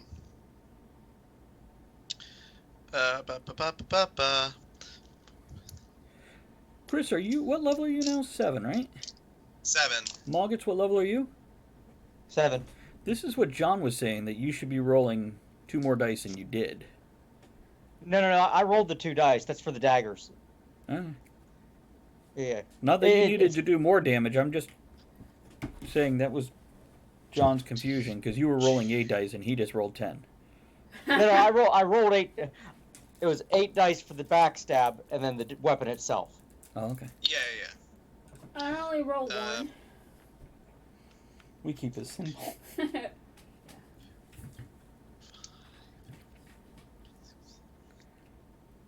32 points of damage. Okay. Lots of 1s and 2s. Still 32 points of damage. I know. Binary code. It's sad. Okay. So, any other things you do before we go on? My chocobo screams at him. Excellent. It makes him mildly Way to go, nervous. Steve. Where did that go? It yells its own name, like it was a monkey in a food place. Like a Pokemon? Steve! Steve! Oh. Okay. Now the guards get to go before Jaith. Oh, a natural 20 for Bubba. Well done, Bubba. Double his dice. Yeah. Thanks, Steve. Okay, you guys have already topped their damage. Yes. Jesus. Wow. Okay, right, the other guys who are charging up to attack by hand. One hits. We're going to let 2 get up there and do that because there's only so much room. She's getting in her box. Okay. You went up here? So yes, they have attacked. Now, Jaith. He needs to make another saving throw. Another saving throw. He rolls Dex, correct? Yes, 16. Yeah, he gets a 9. He takes 20 points of radiant damage. Yes, he does. So we're at negative 140 this round. I'm that going radiant, to hit him? Huh? Okay, I'm sorry. Go ahead. That's okay. That radiant damage. Now that damage, it doesn't hurt the other guys up there, does it? Only my enemies. Oh, convenient. That's very I'm World of glad Warcraft. I'm your friend. That's right. Yes. It's Hostiles. the radiant energy burns into him, It burns. and his flappy robes Ew. burst into dust, and his skin melts away, and he crumples and falls off of the building he's on, and then he hits the stairs and rolls down them. Thump, thump, thump, thump. Thump, thump. Ow! Thump! Ow! Thump! And Steve ow. the Chocobo kicks the body as it goes by, and it flies off the side, following another 30 feet. At the top of another set of stairs, and he falls down those. And Ow. there he lays in the dirt at the bottom of all Ow. the stairs of the stone towers, unmoving, a broken corpse with no flesh on it. This is why you need a safety rail. Bubba Oh Fett shit, says, bitch! that could have been me. It's So Well, the Guardian's there for 8 hours. now he can move though, right? No, it's there for 8 hours. He will guard the fuck out of You that mean it roof. could have just stepped back? I will. How far up is the floaty tentacle thing? About 60 feet. Don't lick that. And it is slowly drifting towards the center of Sandbilge. Ew. Sushi. So anything else you can do? I'm going to hit it with a sacred flame. It's within range. Okay.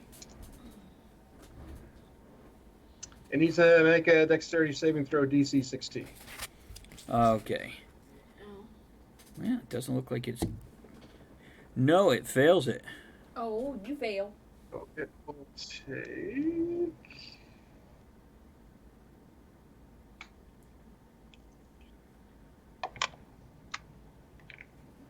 $15 points of radiant damage.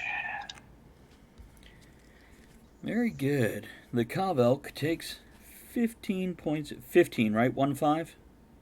1-5. Okay. It Follow hadn't, me to the center. it hadn't noticed you before, but it has now. Okay, now we're going to step away and return to Moggets and Lolly, the official B team. What? For the moment. No. Dun dun dun. Da-da-da. What? So, Lolly, do you want to act first or do you want to hold your action? Go ahead. I will act when it is time. It is not time. It's not, and she will not act before it's time. So before we go into this next round, I know we had a large break last time, but everybody okay? Anybody need to step away? Chris and John, you guys can step away at any point in time since we're going to be with them for a couple moments. Can you bend it? No, I'm okay. It'll go in. Then I might step away for a second. Yeah, I'm going to go check some stuff. What's that? Oh, John's stepping away. Okay. So, Moggets. There you are, facing off against Madstone Burns. Do something. Oh my god, what's that? Point over his shoulder and then stab him. Oh, cool. That is a 21. It's a kick. You do stab him. Hmm. Successfully. A little bit. Doing damage. 6. 15. 17. 18 points. Very good. And then I go, oh, sorry, it was on that shoulder. And stab him again. Rolled a 19. 20 to hit. You do hit him with that second dagger. Ripping through his... 3 points.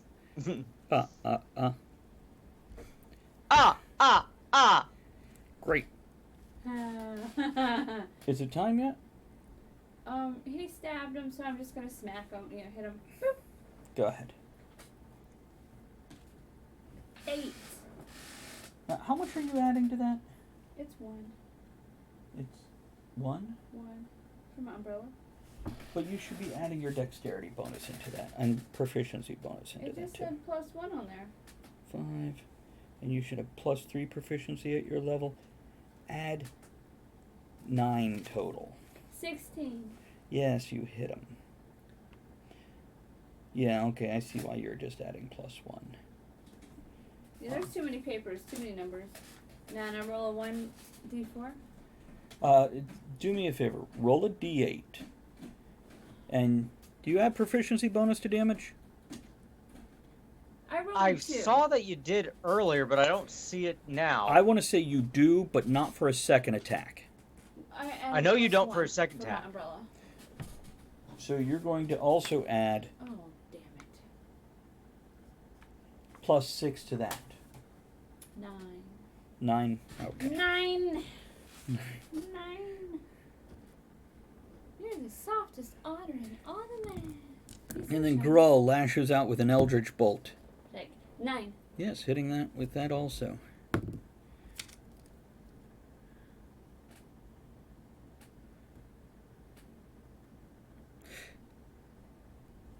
So, you lash out with your dagger, stabbing into him. She launches herself forward Well, with her he's umbrella, like, stabbing into him. Look. And then Grull blasts him with an eldritch bolt, which then knocks him off his perch on the little stony edge. And the guy plummets downward, falling 60 feet, hitting one of the land bridges, flipping upside down, his legs snapping on a second one halfway down, and then crunch on the ground below. I told you to get your adverbs here. I yell into the canyon. And it echoes, here, here, here. Or it echoes weirdly and goes, lolly, lolly, lolly. Yeah, you keep saying that, and that's all I hear in my head now. I know, me too. You don't add proficiency to damage, only your dex bonus. Or your strength bonus, whatever your weapon Gotcha. skill is. It was 1, Okay. 5. Gotcha. He's dead. Can I add my Yeah. bonus? I now? haven't been adding it anyway, so it was one of those. I thought I saw it somewhere, but freaking it was one of those weird ones. Hmm? I want to add a bonus now. Go ahead. Fuck you. He gets a bonus for Q. Fuck you. So, looking out across the area, you can see cracks appearing in the stone walkways. They don't crumble, they don't fall, but cracks appear in them. They have weakened somewhat. So I pop open my umbrella and start to hover. just 3 inches off the ground. Yeah, It's not impressive, but you're doing it. I don't want to be on the cracked ground. That's right. Well, you're actually on a ledge, so that Oh. didn't crack. Whatever. Now, looking out across the canyon, you see the giant jellyfish thing has moved away from where it was. In the far distance, you can each recognize the other group. It's a jellyfish. Everybody pee on it. What? I think you're only supposed to pee on where it stings you. Whatever. You're not even supposed to do that. Well, no, it's you are. It's a social thing. It's how you meet new people at the beach. They're like, stop peeing on me. You're like, but you might get stung by a jellyfish later. You know, It's less awkward when I do it than when she does it. because you can do it from across the room. Why are there rooms on the beach? Anyhow, yeah, there. And we lost all our viewers. Or gained a bunch of new ones. It's Xandor will no doubt be streaming this, if you know what I mean. Anyhow, yeah, it does make me wonder if he's streaming on Twitch or Pornhub. Whatever. Because I'm not here to judge. Just make sure you follow the channel and throw your bits, if you know what I mean. So, the children of Mother are wobbling around. Kind of like, after you put off the bug bomb and you come in and there's a few roaches left and they're not Right. quite dead yet. Like baby centaurs. No, not like baby centaurs. Not nearly as amusing.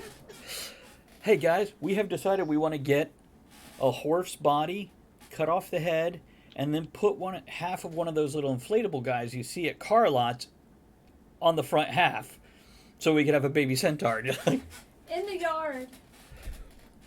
That'd be I awesome. think PETA might be mad at you. No, not a I'm real mad at horse. Everybody. Oh, okay. Because then, Oh Next my up God. would be offended. Clarify. did I say horse statue? No, you said horse body. Oh, right. Tomato, tomato. You know. You're muted, Chris. No, not at all. Clarify. Studying the children of Don't Mother. tell me what to do. They don't smell like vinegar. There you go. That's right. And that's how I got 700 PETA viewers. Did he say they smell like vinegar? He did. They're all pointing their finger at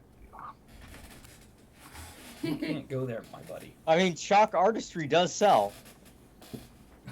I just wanted his Oh, damn it. Really, dude? yard stuff. Hold on. Oh God. Cat knocks over drink. Wah wah. Poor otter. Oh, poor Hunter. He didn't get hurt.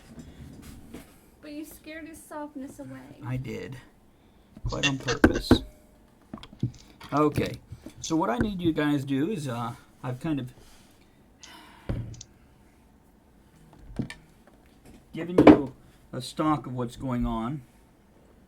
So at this point in time, I need you guys to figure out what you're doing while I clean up the otter spray. Has the purple tentacles kind of gone away, or are they still in control, or what's going on with them? They are still there, but they don't seem to be controlled by anything. They're just kind of randomly. They're fucking. Are they flailing? Yes. They look like Hey, they're. Grohl, let's take care of these, and me and Grohl will start zapping them and trying to knock them down. There's no tentacles near you and Grohl. They're on the other side where the other guys are. Oh, hey, Grohl, beer break. Chaos indeed. Gary, good to see you, man. How'd your movie thing go? Did he make a movie? No. Is it porn? He might be with King Xander. We don't know. Anything's porn if you try hard enough. That's true. Where you're hard when you try. What? He said. Did you just see that thing that I sent, Andrew?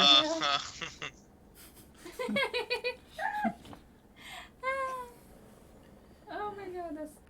Okay. I think we're good enough. Oh, Andrea gets entertained here. Sorry. No, Turn it's it fine. off. No, it's fine. Okay. There we go. No porn, says Gary. No porn. It's yeah. Well, maybe tomorrow. There's always tomorrow. The porn will come out tomorrow. Okay. So what I'm doing here is I'm going to take over that storytelling thing that I like to do once in a while. And you guys both move towards the center, watching this thing, which, Jaith, it's out of range now. Because though it was in range when it was over you, it's because you were 40 feet in the air on these buildings. Now it's floating out, and it's bumping into some of the tentacles that kind of have frozen in place that had attached to the stone and bone walkways. The tentacles are now quivering. It's there'd be some hentai fan going crazy. Now I wish I had a magic umbrella, but I don't. You do. But all of you move together towards the center and towards each other. In other words, you have regrouped. You're all together.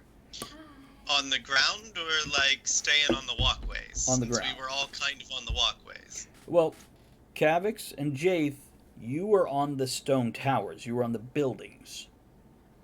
Now, you can move across the tentacles, but then you're going to be attacked by the sturge tentacle things and the centipede bone things and all the other things. On the ground, the only thing that's left is some of the children, and they're sparse and confused and disoriented. And Grohl will just take care of them. What? Because they're children. I gotcha. And the On the ground, on my chocobo. the Thrycreen are just tearing through and slaying all the children. They're not actual children for everybody. They're full-grown adults, but they're the children of mother. No. Yeah, I know. It's So what basically what I want to do is quit splitting the rounds between two groups and put you all in the same place again. It's but on the bright side, really, Teamwork. yeah, I know. You guys took out the Fat Man in 2 rounds, and you guys took out Madstone in 3. Not bad. I was worried about. I should never worry about making things too strong for you. Yeah. Wait.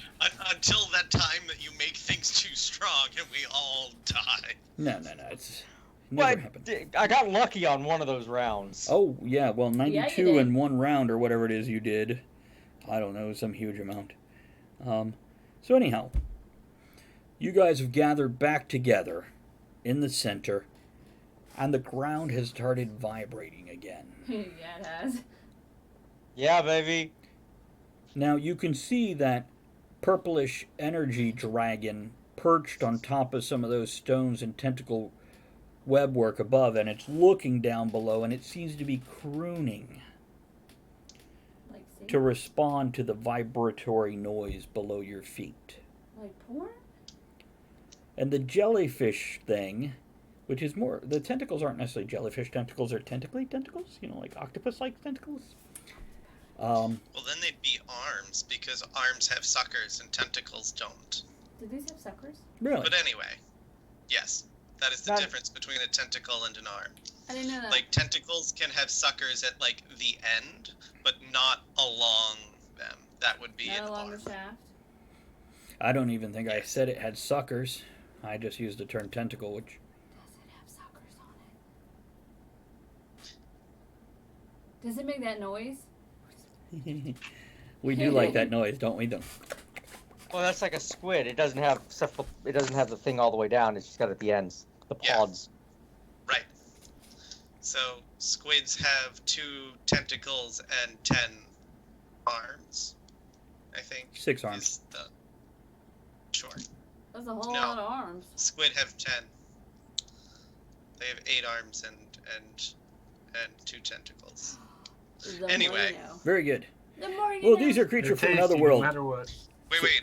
There's an infographic that I will now send everyone about Yep. knowing their cephalopods. Okay, and here's what I'll say. Whatever I said still works, whether it's tentacles or arms, because they're a creature from another dimension. So, Yep. We're And just gonna go. An octopus have 7 arms. And Are one there tentacle. suckers on it? Yeah. It's Actually, a, never Well, makes that no, noise. and 1 penis. It's still an arm. It's just Tag an arm belts that is and, multifunction. Okay. let's move on from this, please. Because we would totally do the next 15 minutes I just just want to on know if it makes a noise. penises and sucker arms. Octopenis, thank you. Peanut.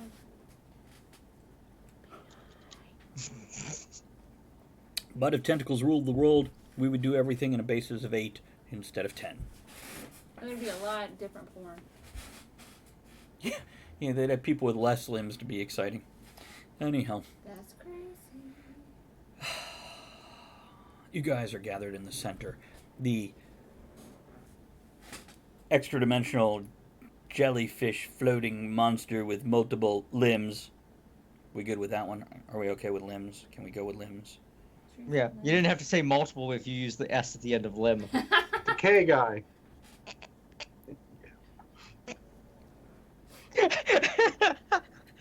That was only for Andrea, by the way. And that's how the party died. Oh, hell. Because a grammar Nazi attack. Okay, hold on. I gotta pull that up and then ignore it. So I'll check that out afterwards. It's under cool guides on Reddit. Okay. So the ground is vibrating. The dragon creature is crooning, trying to look its way through the multiple bridges. Hey, dragon guy, your egg is down there. Hmm. Damn it! Quit ruining my story. I'm looking at the tail. I know you are. We're all very distracted by it. Okay. So yeah, you have a dragon type thing. You have this other type thing above you. And then you have a new, very bright, vibrating, a vibrant purple glow coming from the pit in the middle of town. Okay, is it vibrating or is it pulsating? Because it's important. Vibrating Oh, what? in a pulsating pattern. Shit. Shut Tell us more. up. Its name is Bob. It likes long walks on the beach, or long on the beach. Getting ready to invent dubstep.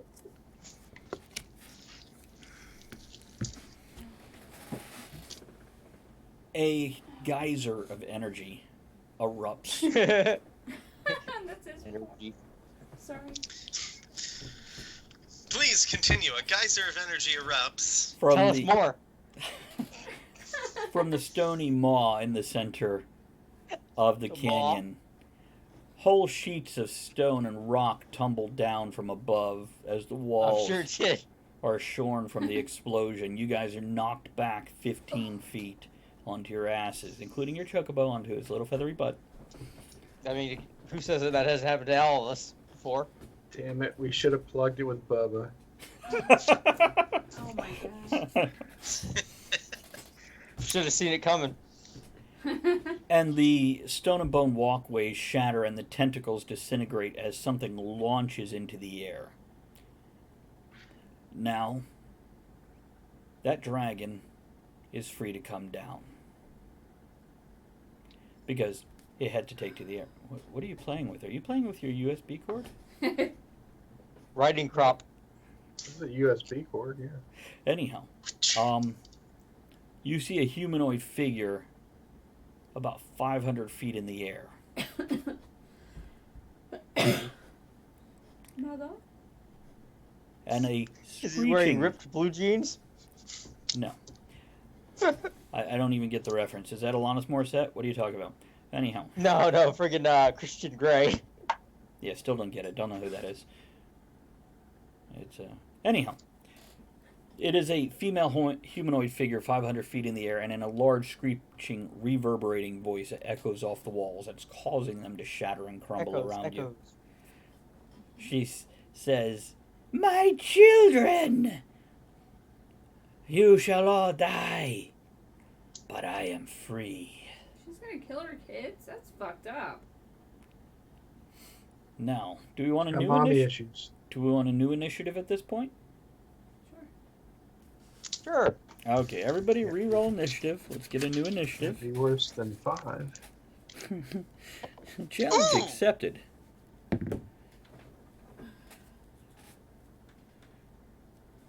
$11. 24. I rolled a natural 20. Nice. Anybody got better than a 24? No, I got a 20. Anybody got better than a 20? Besides the 24? Okay. Mogget's got an 11. Jaith, what do you got? 10. 10. See, still better than a 5, right? Twice as good. What did Grawl get? He got a 16. And then, let's see what the bad guys get. Really? A 2? I was gonna say it too. You There got you it. go. Yeah. Okay. So...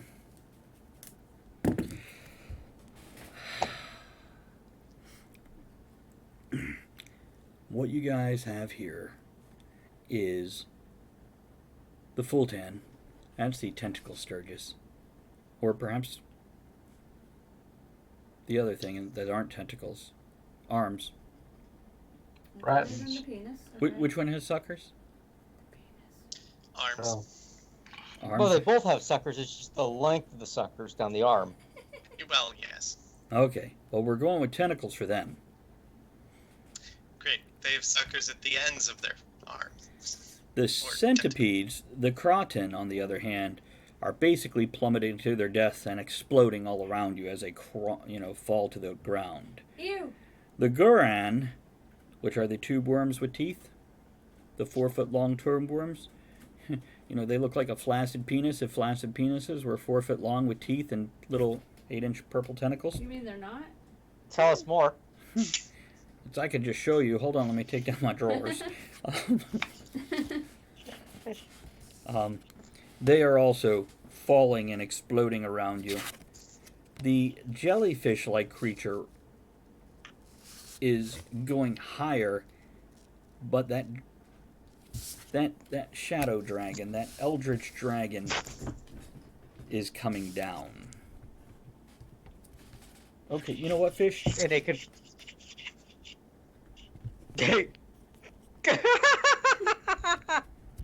No. Go where you're gonna go.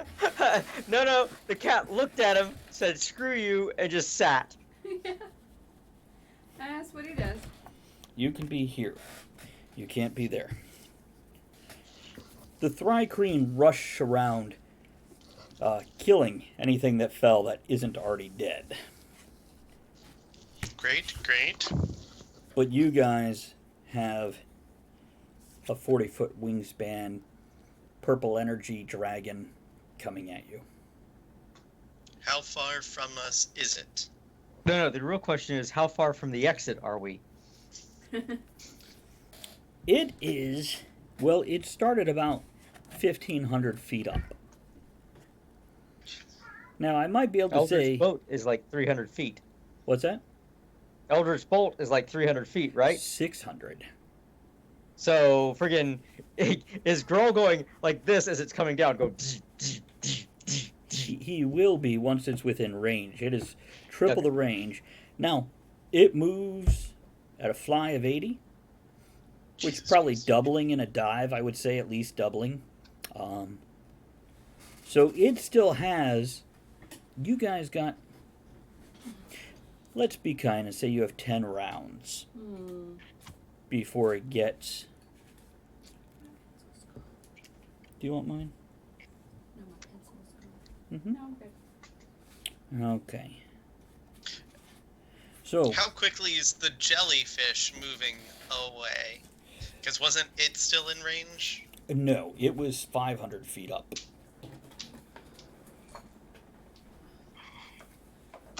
And it seems to have enveloped whatever creature it was that burst out of the hole. And they're rising together now. Great. What kind of range is on that damaged dimensional being? Because we've never really got to find it. We're going to go with 60 feet. Okay. Yeah, not 1,500.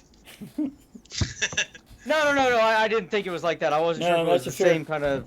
That's a fair question. I almost said 120, but let's just go with 60. Kind of give it a standard range, unless if you're using a longbow. I don't know. Is longbow still 120 for a max range with a -5 to hit? Nope, they don't have that anymore.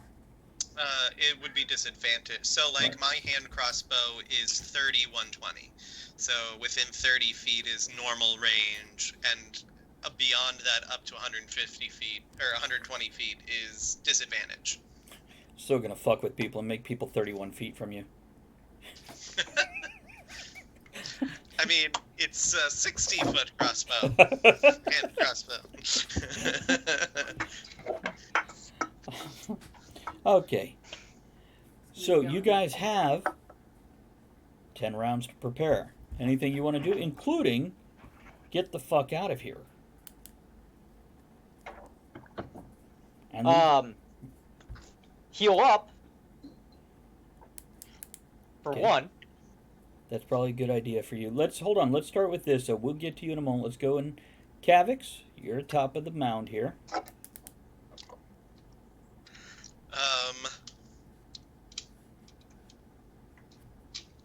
Query. What's the plan? Are we gonna fight all of these things? Or are we getting out of here now that most of the citizens appear to be out of town? Very good. That's my turn.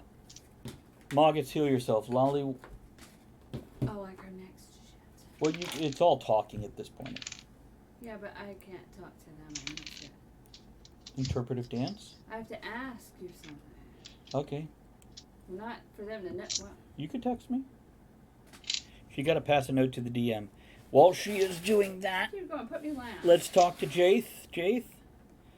There's a question on the I table. will summon a storm. Okay. So Jaith is ready to stand his ground, apparently. Destroy them. Great. Now that's 120 feet up, correct? Yeah, it's 120 feet, and it's a column. Mm-hmm. I'm just doing it in preparation because they're Right. coming this way. Yeah. Start.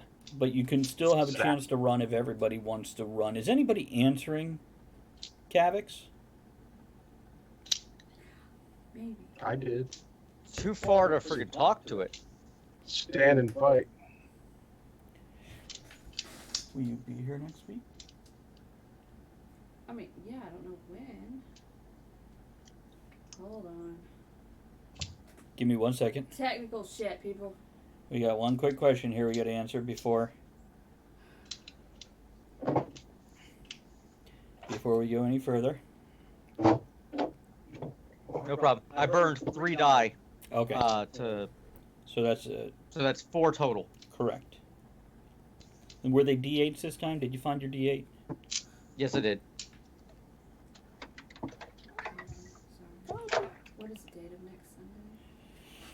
20. 20. I think you evolve. I believe I'm on vacation. I think so. Yes. So yes. Okay, yes. Okay, I'm gonna answer him. Everybody, grab hands. Lolly is reaching out to touch everybody. I'm touching you. Okay. Okay. Jaith, you have cast your spell. The lightning storm is forming. Are you willing to touch each other? Yeah, let's Thanksgiving, sure. Only if you're Canadian. Eh. Okay.